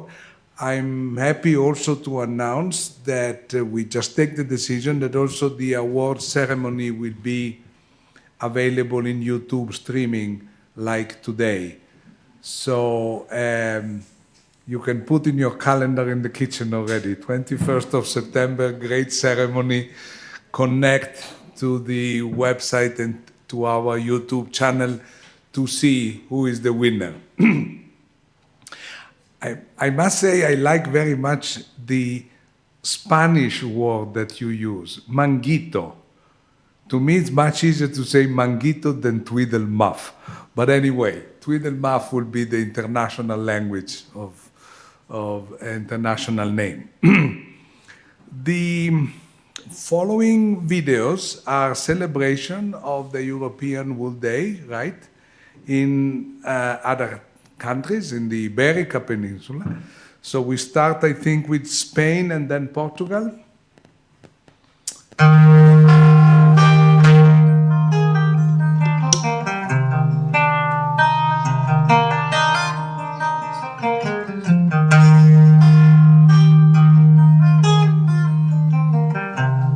Entonces, vuelves a coger con esta mano. Tejemos con nuestras manos. Nuestras manos funcionan como agujas a través de las cuales se va deslizando la lana para crear un tejido. Consiste en una forma de trabajo muy artesanal y muy delicada en la que a través de ella podemos crear lo que queramos.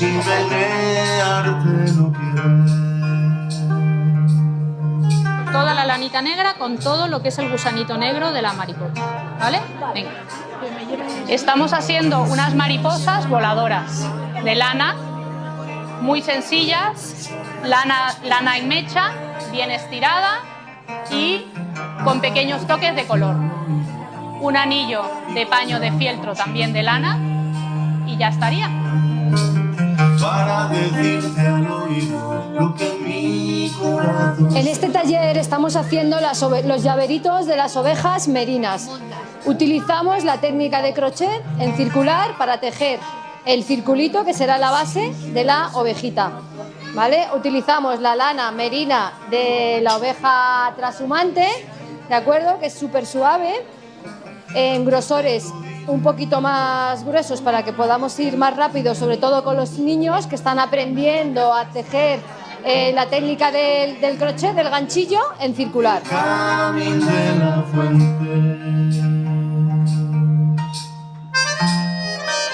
Esto está ya muy bien hecho. Mi nombre es Karina y estamos aquí tejiendo manguitos sensoriales, una herramienta terapéutica para que las sensaciones vayan justo a este lugar y evitar que la gente que tiene algún tipo de problema mental pues se haga daño o se adañen y se hagan heridas. Y con esto no solamente estamos ayudando a la gente, sino que además nos estamos ayudando a tejer una mente saludable. ¿A que sí? Por dar alivio a mis penas y salir de algún lugar. Por dar alivio a mis penas y salir de algún lugar.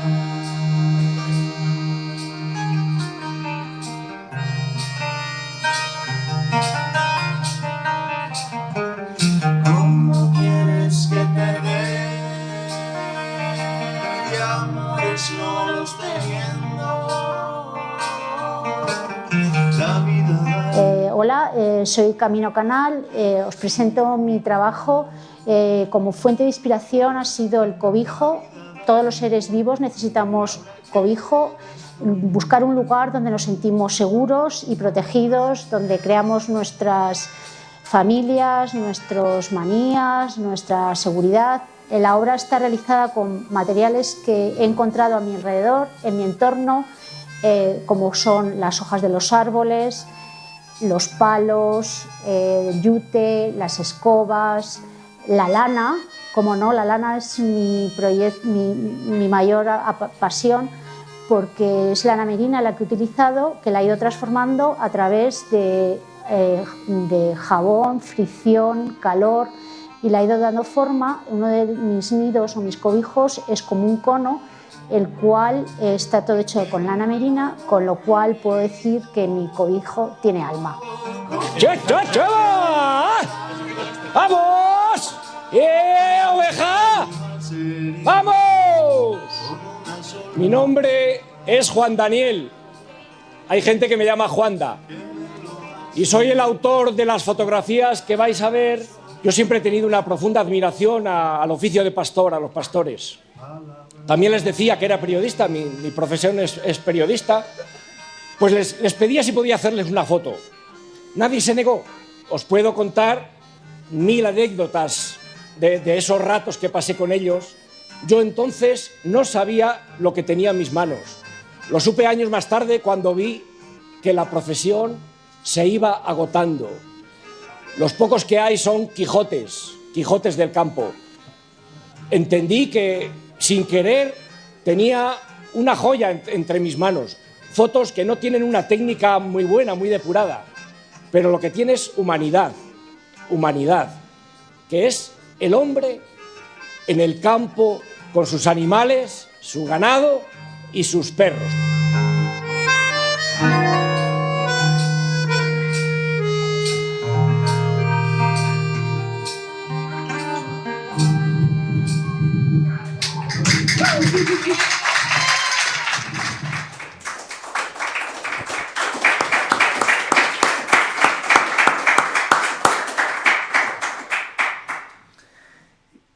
If we make a competition between Spain and Greece in terms of passion for wool, I don't know who will win. You really do fantastic countries, and the passion is contagious. So I was wrong, sorry, we didn't receive on time the video from Portugal, so we closed this section with Spain and we start the next section. No? Oh. Oh, yes, Spanish. Yeah. Second Spanish video, sorry. Welcome for the second time to Porto and La Alta Zanabria in Zamora, to the celebration of the 4th European Day, an event which seeks to give value to the tradition of wool and sheep and bring the youngest to the wisdom of the elders of this town, linked to transhumans and sheep. Donde veñe sana, veño da montaña, de ver los meus liños, si tembo a garaña.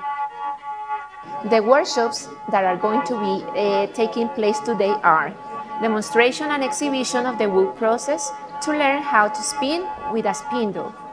Donde veñe sana, veño donde eu quero, de facer ya cama, do ladrón do crego. Typical Portexus ornaments with felted wool. Installation of nesting boxes to favor biodiversity in Porto. El rabel está enfadado, y el que lo toca también, porque no le dan daquelo que rechina en la sartén, porque no le dan daquelo que repica en la sartén. The 4 seasons of wool game to learn the entire wool process from shepherding to weaving. En tiempos de carnavales anda todo alborotado, anda todo alborotado. Divertirse aquel que pueda, sabe Dios para otro año, sabe Dios para otro año. For the closing activity, the musician and folklorist Luis Antonio Pedraza will offer a repertoire of traditional shepherd music. We hope you enjoy the day. Have a great day. Thank you for coming. A porta de cais que mordan, malos gatos que arrebuñen, malos gatos que arrebuñen. Cordos que os saquen los ojos, malas lancetas chos furen, malas lancetas chos furen.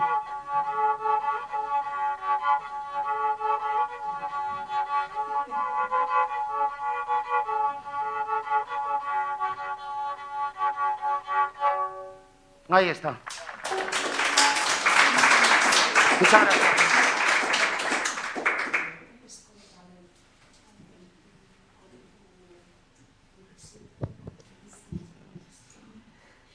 Okay with this session? Shall we continue with the next session? So we are done the future uses of wool after the past, the therapeutic knitting, and now is the session on wool in education, which is also a very, very important topic. And will you coordinate this? No? Okay. So it's the next presentation. It's from the Zagori Museum. So we give the floor to our great friend Panayota Kutsuku, who has been great part in organizing this European Wool Day today. Good afternoon. Panayota, go. Good afternoon. Eco-Museum.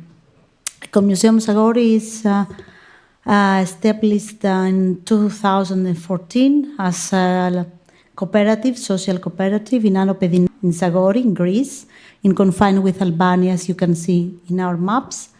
It's an open museum that manages the protection and the valorization of natural and cultural heritage for the benefits of the local integrated development.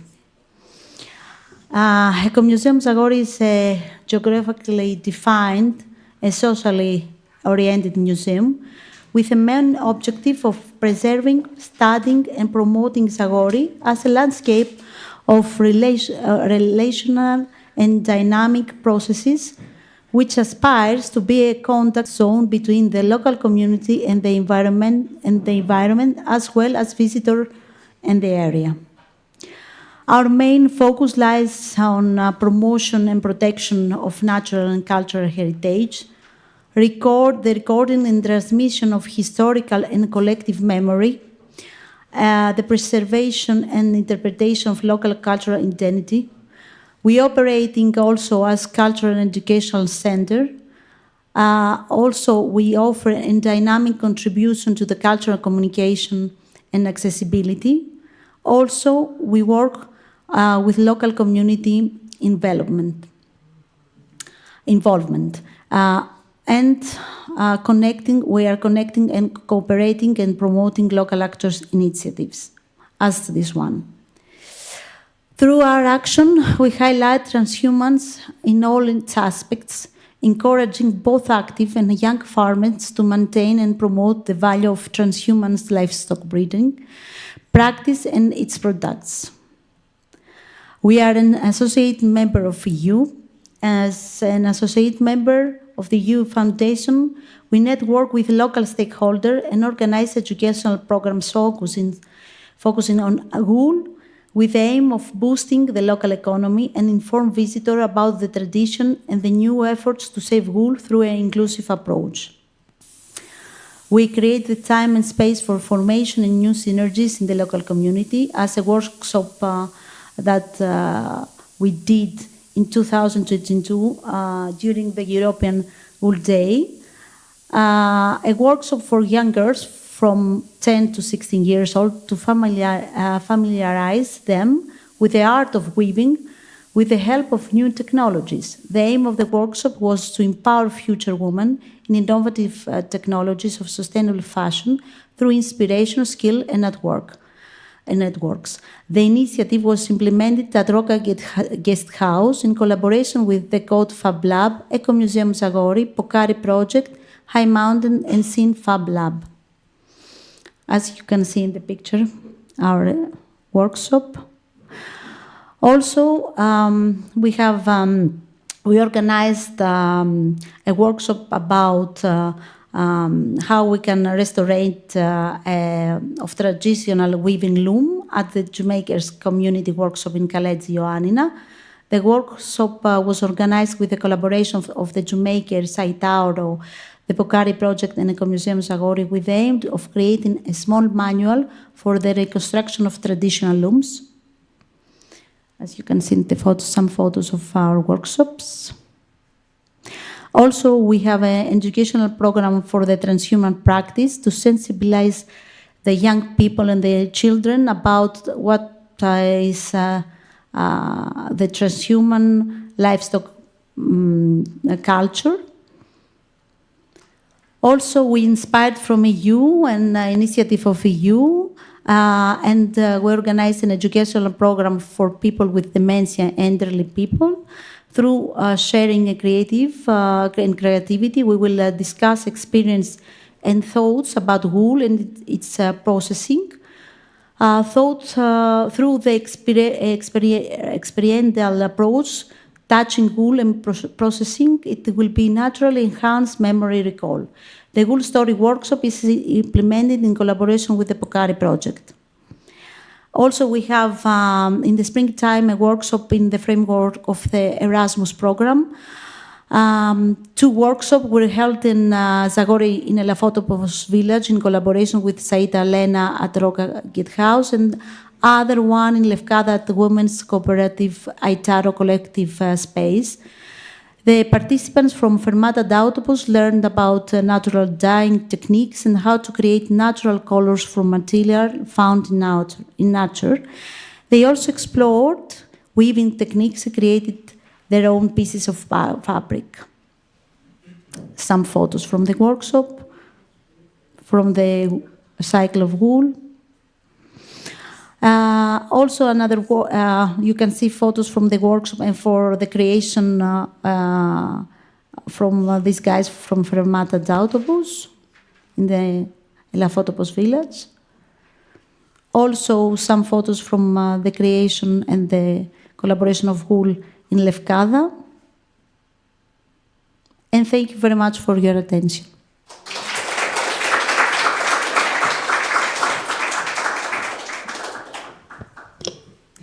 Thank you very much.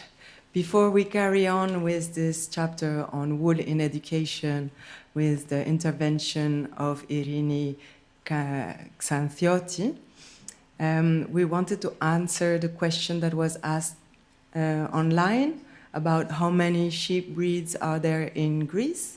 We have here a book. I haven't managed to read it for answering about the numbers, but we can give you the title. Please, the camera, voilà, okay. The chapter on the breeds of sheep is written by, co-written by Yosif Bizelis, who was present at the conference on Sunday, together with Panayota Koutsoulis. I will name the ISBN so everybody can fetch it. The ISBN is 978-618-848-7703. Voila. Who you gonna ask? Irini, please tell us how you inspire the youth with your work, because we need allies for the future. So, hello from me, I'm Irini Xanthiotti, and I'm here to present you Araneida. But before I go to the presentation, I want to say thanks for doing this research about crocheting, because I start from crocheting, and when I was studying in the university, I was crocheting inside the classes. Because at that time I was in the theater school, I was in the business school, and I was also in the business school in a second degree on education. So I was full time, I was going from the one class to the other.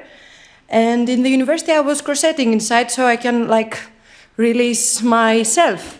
And then there is this teacher, the responsible about the educational program in the economic business university in Athens, that she told me that I should stop doing that inside the class.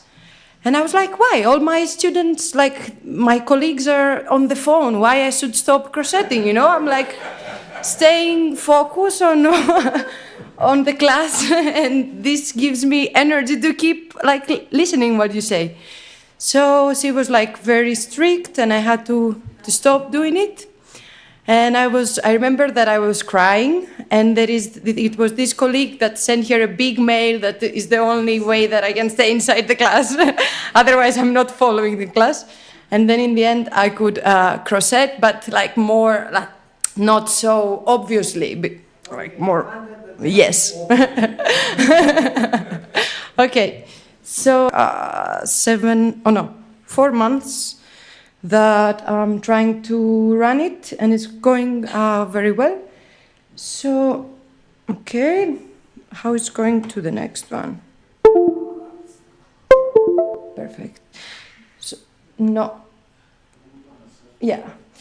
So Araneida is a startup company based in Greece, and is aiming to create educational programs, workshops with collaborating of different weavers and artists, and educational kits for teaching the art of weaving and the arts of textiles in children and individuals. And as well is aiming to practice and teach the importance of circular economy.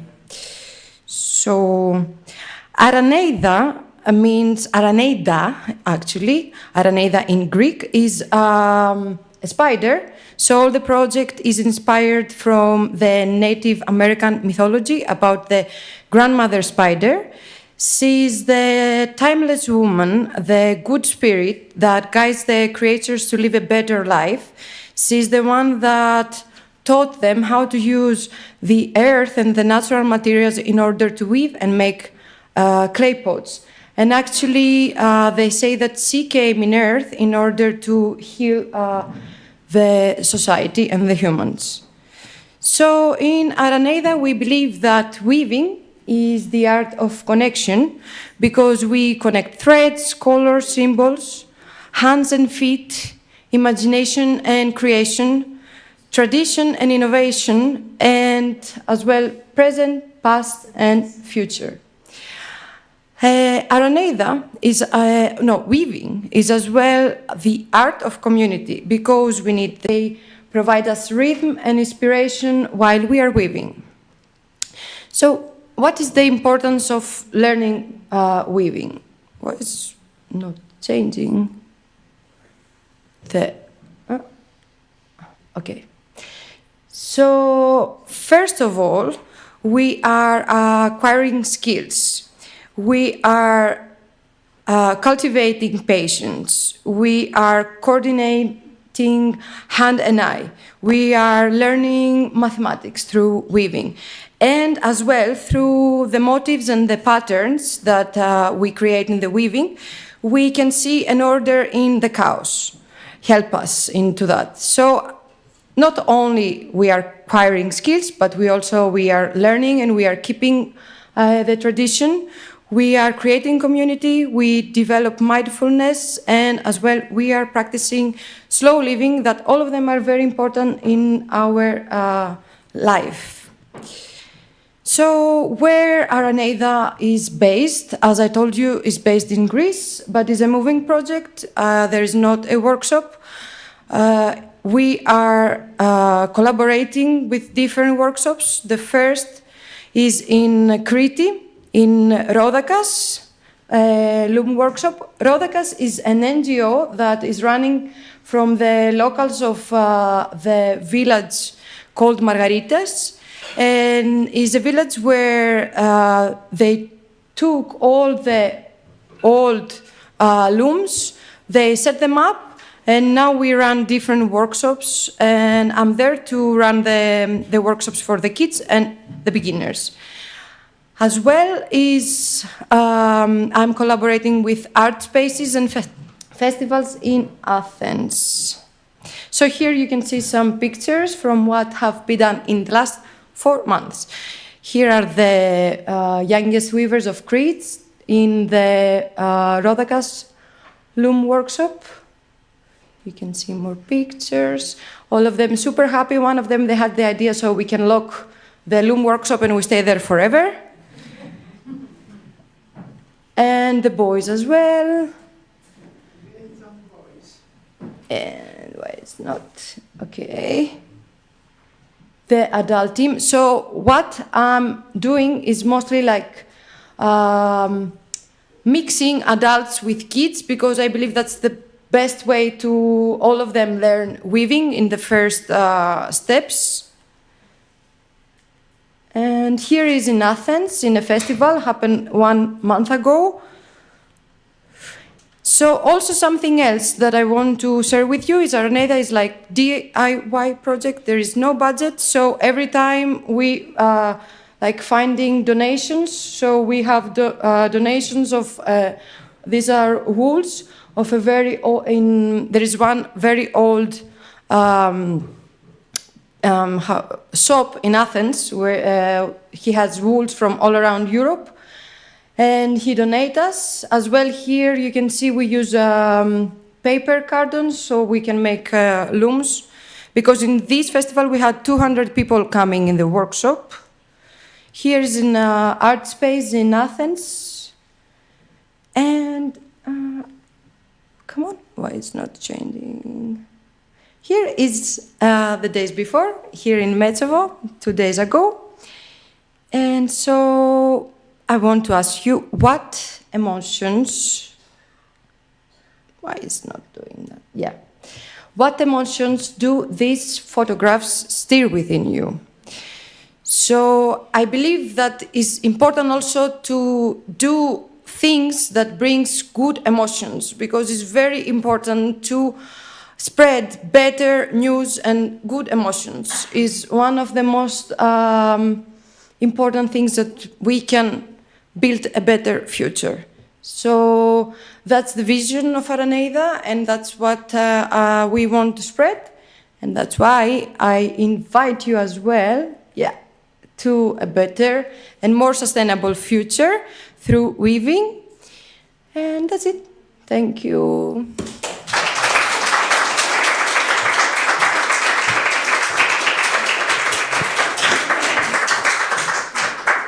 Thank you, Irini. Great to see that things are passing on.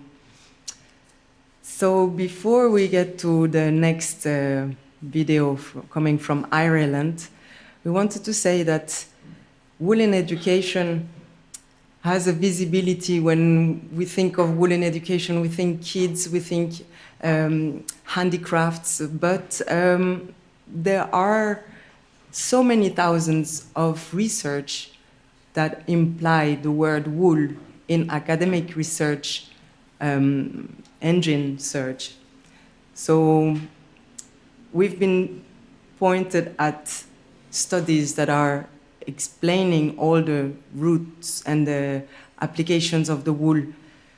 We need to educate the younger generations to implement the researches that are existing. Using the wool at school is exactly what Lorna McCormack does in Ireland. Conscious consumption is the key word.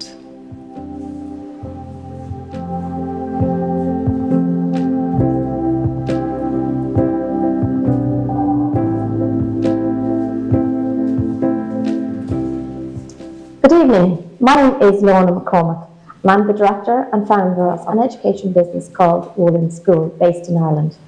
And I would like to thank you today for inviting me to talk to you about wool in education for the 4th Wool European Day. In 2019, we set up our wool education business. This focus was to bring wool education to children, the next generation. So children haven't been receiving enough education when it comes to wool. Our focus very much is on sustainability and climate change, and why wool has its place in that conversation. So as we began our journey educating children about schools, so that they could explore the wool and have a tangible experience of learning about wool. So we knew with our background in social care and education that children learn of different ways of learning.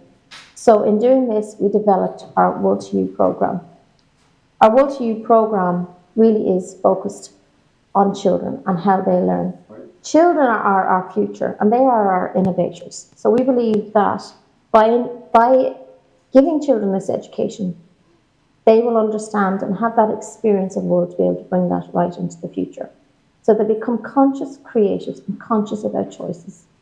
So this is our Wool to You program. This was designed on how children learn, so it's colourful. We also have different wool and textiles that are all Irish in this box, so for children to explore. There is also a Wool to You workbook for children to use. We have posters, teacher's guide, so that the teacher is able to bring this into their curriculum. This can be brought in over a couple of weeks, or it can be spread out right throughout the year. This is a cross-curriculum product. It means that it fits in with all different areas of the curriculum, meaning maths, science, geography, English, and history. We also have an online program that we developed for this, so that the teachers then can access this online program and take what they need from that and incorporate it into that activity that they might be doing in the day. So again, this also fits in with the art curriculum. And in Ireland, we have a fabric and fibre strand. So teachers are asked to explore textiles. They're asked to explore the fabrics and where they come from. And a lot of teachers were struggling with the fabric and fibre strand and where to get all these resources. This is one of the other reasons why we also developed this, so that teachers had on hand textiles that they could use to incorporate into the fabric and fibre strand of the art curriculum. But with the Wool to You box, children learn about sheep, they learn about wool, they learn about how sheep are shorn, the importance of that. We have discovered that a lot of children don't actually very much disconnected with where the wool comes from. In fact, they're disconnected with even where their food comes from. So this is really about bringing it very back to the basics again for children, so that they understand the farm to fabric or farm to yarn. So we have also discovered on our journey that a lot of children do not understand or haven't got the skills when it comes to heritage crafts. And another part of the Wool to You programme is encouraging heritage crafts with children to become, again, conscious creators. So by in doing so, using wool that is sustainable and moving away from the likes of synthetic yarns. So the children become conscious about what they're using when they're creating an art project, where the wool is coming from, is there a traceability there, do they know the name of the yarn and who has spun the yarn. So we actually like to put in as much Irish yarn and sustainable, obviously all sustainable products into our boxes so that children can follow on that journey. We've also developed our own knitting kits. These knitting kits, again, are about sustainability, but in Ireland and in every country, knitting is very much culturally grounded. So we want children to learn how to knit again.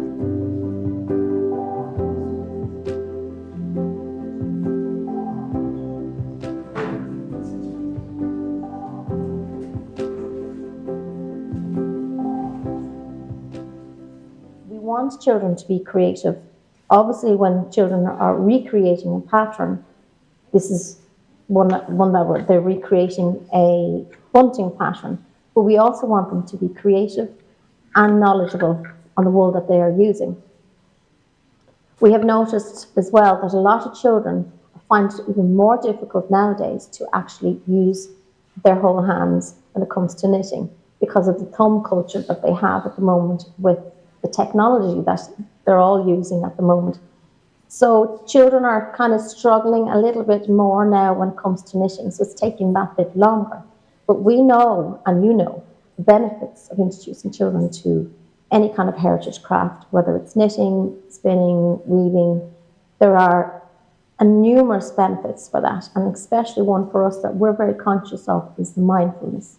We need children to come back to the mindfulness again and understand that to achieve something, it doesn't necessarily come quick and fast, that there is a learning process that needs to be incorporated and a skill. And once they learn that skill, they will actually have a better confidence in what they have achieved.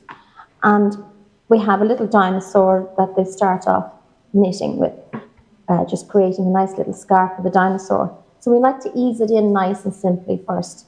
And then after that, they get the chance to use their all their colours of wool and knit together then this bunting. So in a class environment, then they can tie that bunting together and show that connection between each other. They can also decorate it whatever way they wish as well. So knitting for us is actually very, very important part of what our ethos as well, and mindfulness, sustainability as well. And again, this is our kiddo kit, which is very popular in schools today. Going back to our Wool to You programme, we really do want to see this in every school. We believe that every child, when it comes to equality in education, should be learning about wool. It is very important in the world that we live in now, that wool is part of that conversation.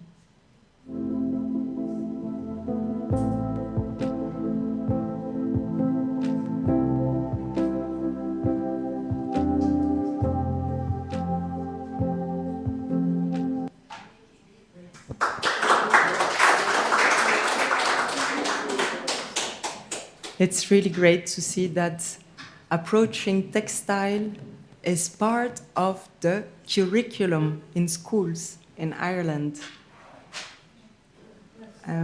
Really impressive.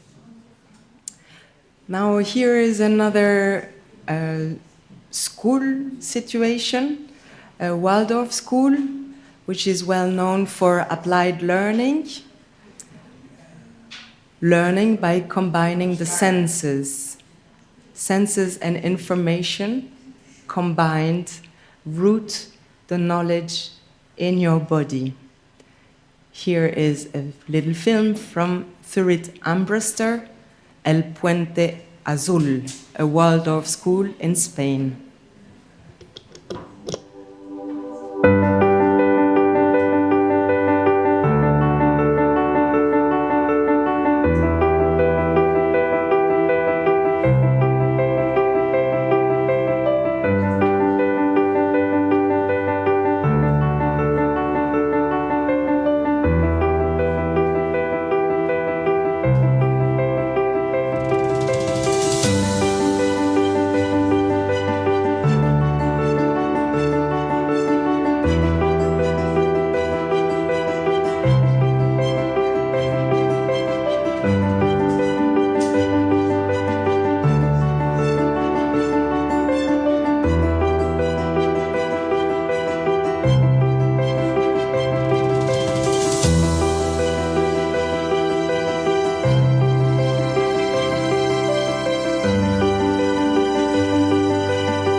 La utilización de la lana en la Escuela Waldorf de Valladolid, del Puente Azul, es un recurso que utilizamos tanto en las aulas de maternal e infantil como en toda la primaria.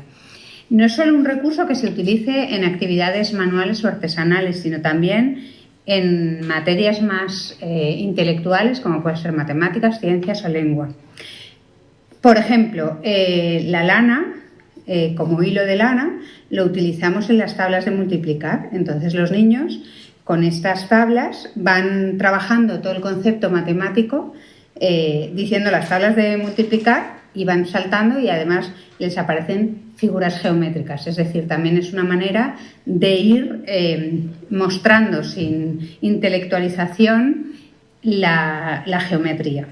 También la lana en ovillo o la lana cardada y peinada pues se utiliza tanto en material de infantil como en material de primaria en los trabajos manuales que van haciendo y es un recurso que nos permite muchísima flexibilidad en nuestro currículum porque la utilizamos, como ya he comentado anteriormente, en todas las facetas de la escuela.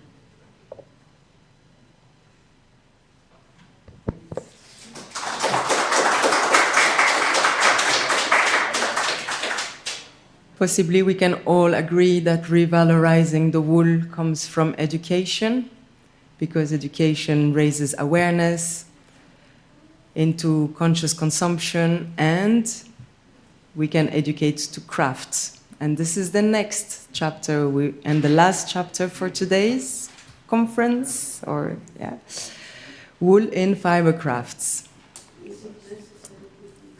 Now, if handicrafts cannot necessarily address the masses of wool that we have, they have this magic, inspirational power.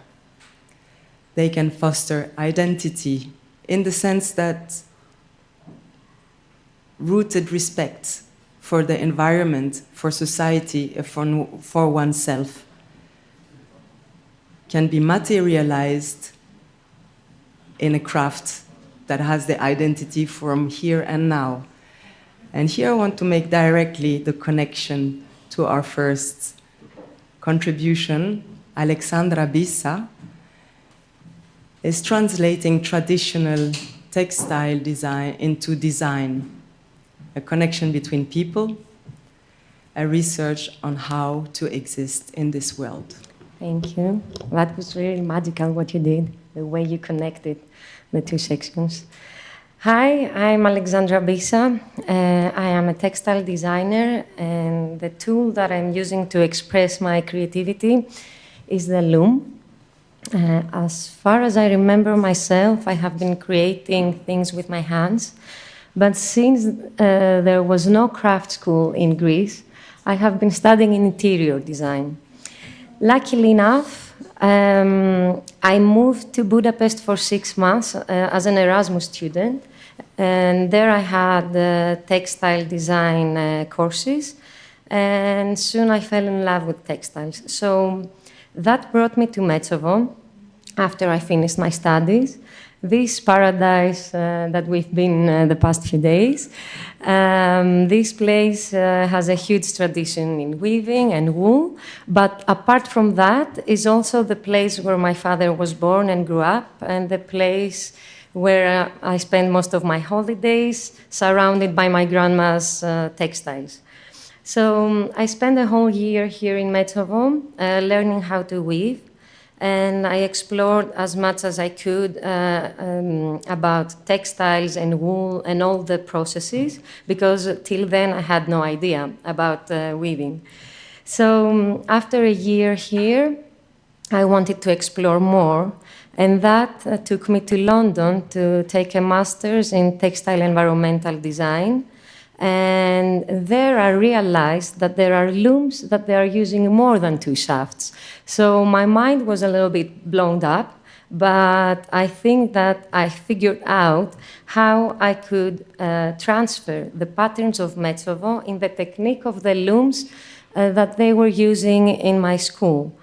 So after a few samples, many samples, I would say, I created this final piece, which was a wall hanging inspired by the patterns of Metsovo, made with the looms that we were using in this university, but I used completely different yarns and completely different color palette. So the following year, I decided to move back to my hometown, Athens, and because since then, to whomever I said that I'm going to be a weaver, they thought that I would create something traditional.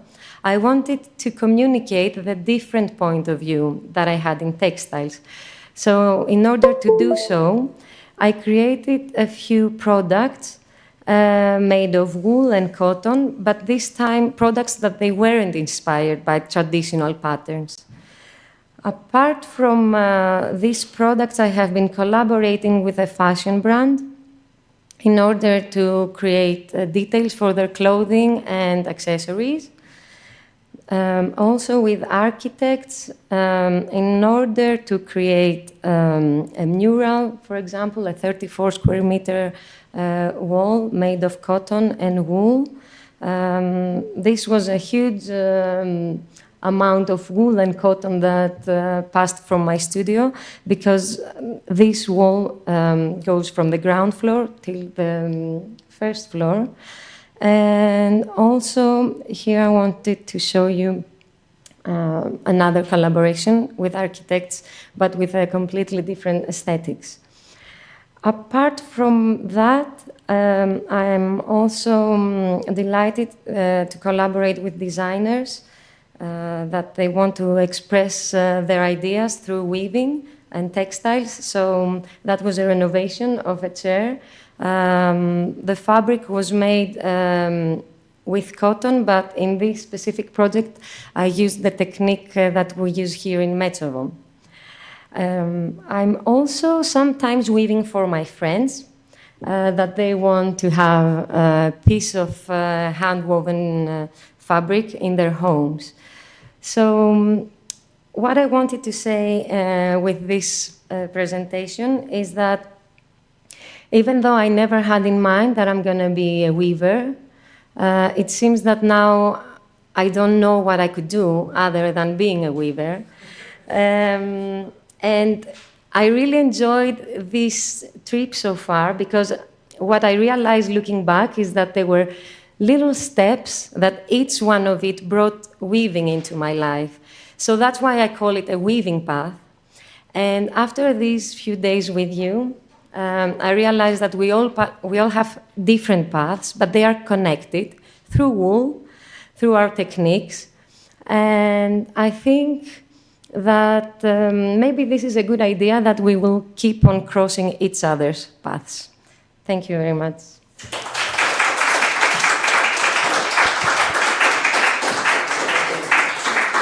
Great.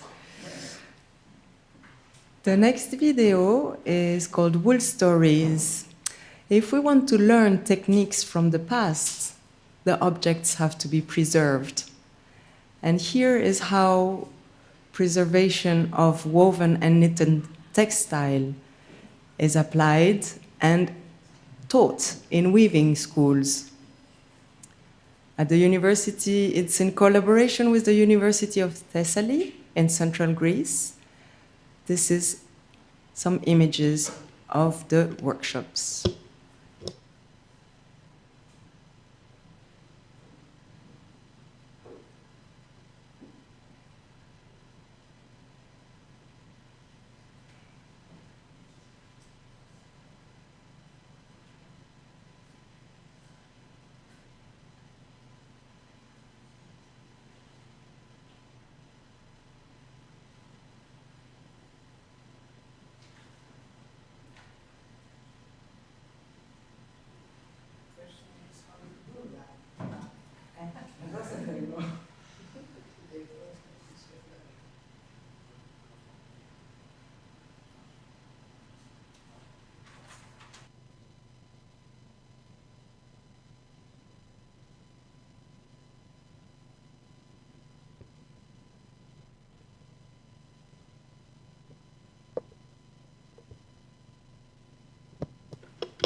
We see traditional garments and clothes, traditional from northern Greece and Epirus, and how they have been mended.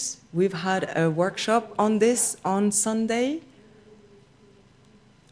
explaining and with a hands-on teaching and oriented hands.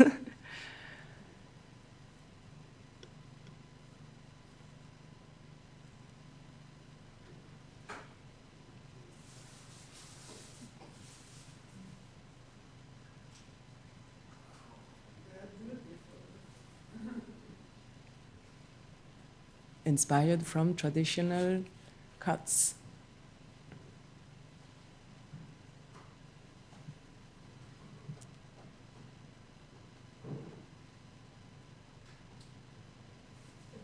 Thank you.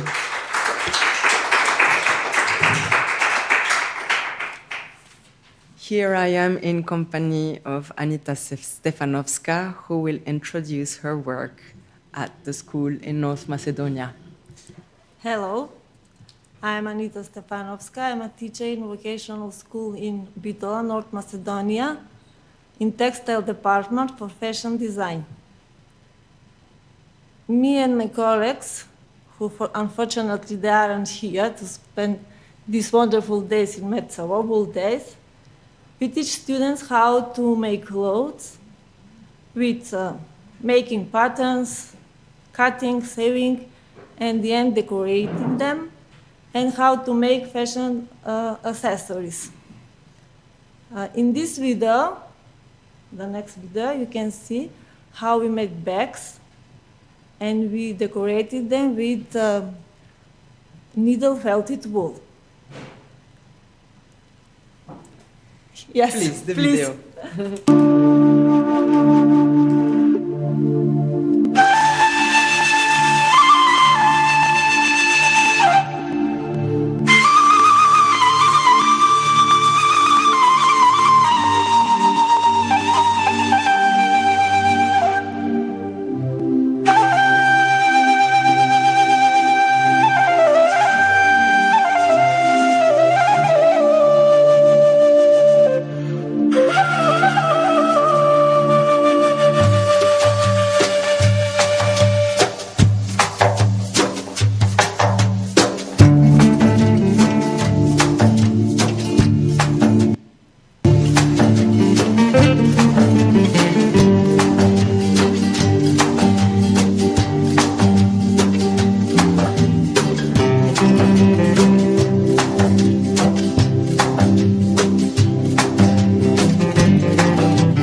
Yes, of the importance of embellishing everyday life, or the question of arts or arts and crafts. The next video we will show is of Anastasia Dascalopoulou, a playful artist. She's presenting a new technique that is like painting, weaving with a gun. Please. Hello, I am Anastasia Dascalopoulou. I live in Greece. I'm Greek. I work here as an artist and textile artist most of the times. And I will talk to you in Greek today because I express myself better this way. I hope subtitles work and you can understand and read them. So, με λένε Αναστασία Δασκαλοπούλου, όπως είπα και πριν. Δουλεύω με μαλλί αρκετά, δουλεύω κυρίως με μαλλί ελληνικό, γιατί θέλω να βοηθάω την ελληνική αγορά, δεδομένου ότι εδώ και δεκαετίες η Ελλάδα δυσκολεύεται αρκετά. Επίσης και γιατί έτσι μπορώ να ελέγξω την παραγωγή, δηλαδή από πού προέρχεται το μαλλί και με ποιο τρόπο το παίρνουμε από τα ζώα, έτσι ώστε να μην επιβαρύνονται και να ξέρω ότι έχουν μια καλή ζωή και να ενισχύσουμε έτσι το γεγονός ότι όντως το μαλλί είναι οικολογικό, δηλαδή δεν επιβαρύνει τον πλανήτη όπως ένα ακριλικό, ένα συνθετικό οποιοδήποτε νήμα. Θα σας δείξω κάποια πράγματα που έχω φτιάξει ήδη με μαλλί, χρησιμοποιώντας μαλλί από το Pocari Project, που είναι στην Ήπειρο εδώ στην Ελλάδα. Και θα καταλάβετε περίπου τι κάνω. Και ίσως μετά καταφέρω να σας δείξω, νομίζω θα καταφέρω, να σας δείξω το tufting που κάνω με μαλλί και με νήματα που είναι και βαμμένα με φυσικό τρόπο, που πάλι έχω προμηθευτεί από το Pocari Project. Έχω φτιάξει αυτό το γυλαίκο, ας πούμε. Αυτό είναι με την τεχνική tufting και όπου βλέπετε αυτό το μπέζ είναι το μαλλί. Επίσης εδώ και επίσης εδώ. Το φοράω σωστά? Ναι. Όχι, έτσι. Και έχω κάνει αυτή την τσάντα. Αυτό έχει γίνει με αργαλιό, το λουρί. Και αυτό είναι επίσης με την τεχνική tufting και ελληνικό μαλλί.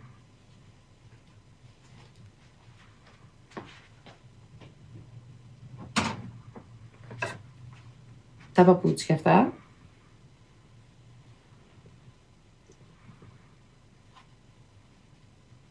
Μπαίνουν και έτσι και έτσι. Είμαι πολύ περήφανη για αυτά που σας δείχνω, όπως καταλαβαίνετε. Και αυτά είναι επίσης με μαλλί.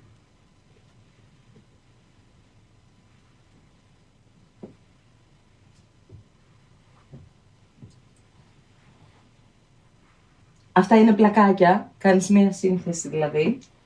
Και θα σας δείξω και αυτό εδώ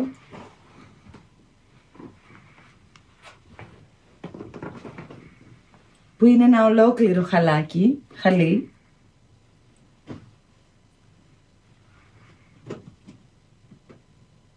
Αφηρημένο σχέδιο. Τα προτιμώ, μου αρέσει η αφηρημένη τέχνη. Και αυτός εδώ ο καθρέφτης. Είναι πάλι με ελληνικό μαλλί. Αυτά. Έχω κάνει κι άλλα, αλλά νομίζω ότι σας έδειξα ένα καλό δείγμα. Και τώρα πάμε να δούμε πώς γίνεται αυτή η τεχνική και πώς χρησιμοποιώ το νήμα από μαλλί.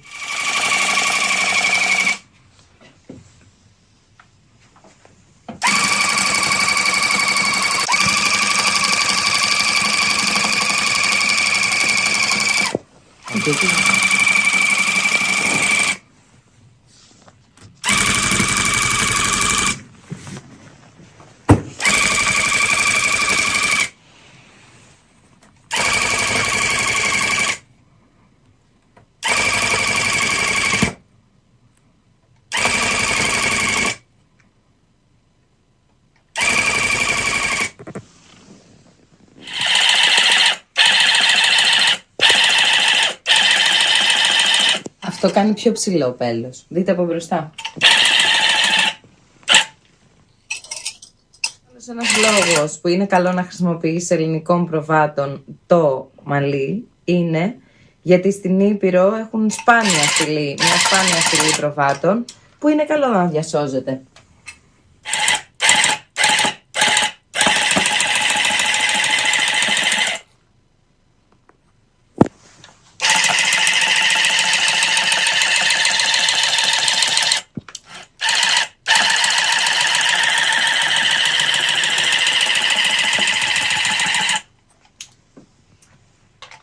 Αυτό λοιπόν είναι το tufting με μαλλί. Τα επόμενα χρώματα που θα χρησιμοποιήσω είναι αυτά εδώ. Είναι όλα με φυσικό τρόπο βαμμένα, με φύλλα και κουκουνάρια και δεν ξέρω τι, γιατί δεν τα έχω κάνει εγώ, τα έχω πάρει πάλι από το Pocari Project. Αυτό εδώ όλο που είδατε είναι το Ατέλειο Στούντιο στην Αθήνα, στην Ελλάδα. Είμαι πάρα πολύ χαρούμενη που μπορώ να μοιραστώ με εσάς και τους υπόλοιπους καλλιτέχνες την αγάπη μου για την τέχνη και για τη χρήση του μαλλιού σε αυτήν. Αυτά, μπορείτε να δείτε περισσότερα στο atelio.gr, atelio.gr, και ελπίζω να τα ξαναπούμε και ανυπομονώ να δω το βίντεο με τους υπόλοιπους που μοιράζονται την αγάπη τους για το μαλλί. Γεια!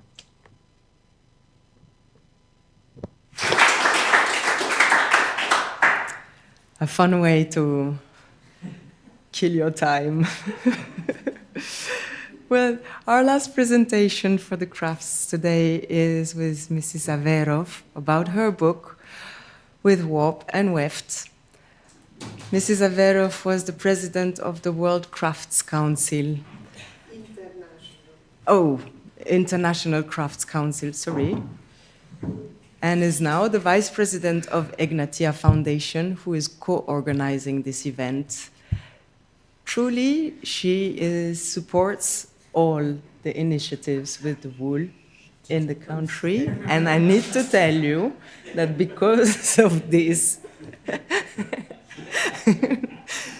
well, you possibly are responsible for a boom that exists in the country about weaving.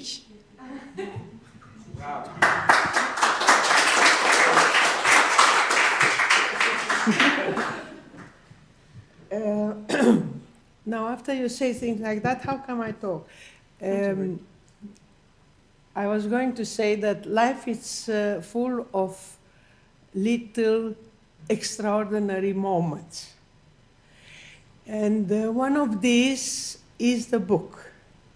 Because coincidence, luck, whatever you want to call it, a friend of mine, Eleni Likardopoulou, goes in Athens to learn how to weave. Who wants to go to Athens to weave? I mean, you know. So anyway, she's a very good friend. And her teacher was Kathy Steen, who is American. Imagine this combination, huh? So Eleni said, why don't we go to Metsovo, where I know somebody called Elena, and she is sort of interested in weaving and blah, blah, blah. And they came to Metsovo, and Kathy was so thrilled with what she saw here, and she said, you cannot forget that. You have to put it in a book. So anyway, this is the long story short. And she started with Eleni, talking to the weavers, looking for the techniques and all that. I think everybody has got now the book, yes? Yes. And so I was completely have nothing to do with all this, except that I was sort of helping them to figure out things that you cannot discover as a stranger. Because I share the life of the weavers, and I found out so many extraordinary things that have to do with the tradition of weaving that I wanted to put it somewhere in this book. And it is just the secret, it is just a little thing, hidden secrets of Metsovo textile. You can look at a textile, but you never know what is behind a textile. And this is what fascinated me in my relation with the women and the textiles. And this is what I wanted to share with you. And I think that this is part of what you said before in many times. It's our relation with our past that comes and goes into the weaving. I was also used to run the conference center where you were. It used to be a very nice conference center. It's sort of run down now. And we had a conference with psychiatrists, you know, people that really knows what is going on in your brain, or at least they pretend. And they told me that the reason why the women put around the weaving, always, in the midst of a weaving, there is always a safety place, is because the women were left in the village. They had to assume the safety of the family, take care of them on all circumstances. So without knowing, they were putting that in their weavings. And it is kind of how do you call, therapy. The other thing that is that I discovered is when something is not good, she will say, "My God, this woman has no fear of God." So if you have no fear of God, what does it mean? It means that what you create is going to be judged not by the buyer or the person that ordered it or whatever, but God, who knows the capacity that you have, and He is going to judge if you did a good job with your qualities that He gave it to you. I don't know. I was so fascinated by all these things that I discovered as I was going by, which of course, here in the book, you have all the patterns and the way they do all the technical part. For me, it was just a part of the secrets. These things that you discover because you live next to her. And I just want to say that weaving is an expression not only that of the soul of the weaver, but it's also a philosophy. As coming from the city, I had the impertinence to ask a weaver, why on earth do you weave upside down? Here you have only threads and stuff. Why? And you have to figure out the pattern. Actually, you don't see the pattern. You probably saw the weavings before, and you know that it's very complicated pattern. You know what she answered? She said, God gave us this technique, made us use this technique so that we can understand life. Because life is a pattern that very often we don't know exactly what it goes. Things happen that we cannot explain. And when Archangelos Michael, that's the angel that usually takes her in the good direction, in the other world, said when Archangelos Michael comes to pick us up, is the moment when the weaving of your life is turned around. And then you see how good your life has been. And so please tell me that this is not a fantastic philosophy. How can I resist that? So anyway, that's the story of the book. I think that it has a lot of information, not only about weaving, but also about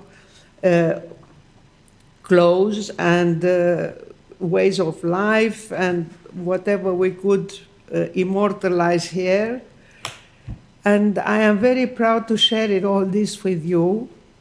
And I hope that eventually you all, not me, are going to manage to really do something about wool that will be so important that the wool will again has its real value. And I thank you very much for involving us and giving us the honor and pleasure to be part of all this crazy adventure. Thank you very much.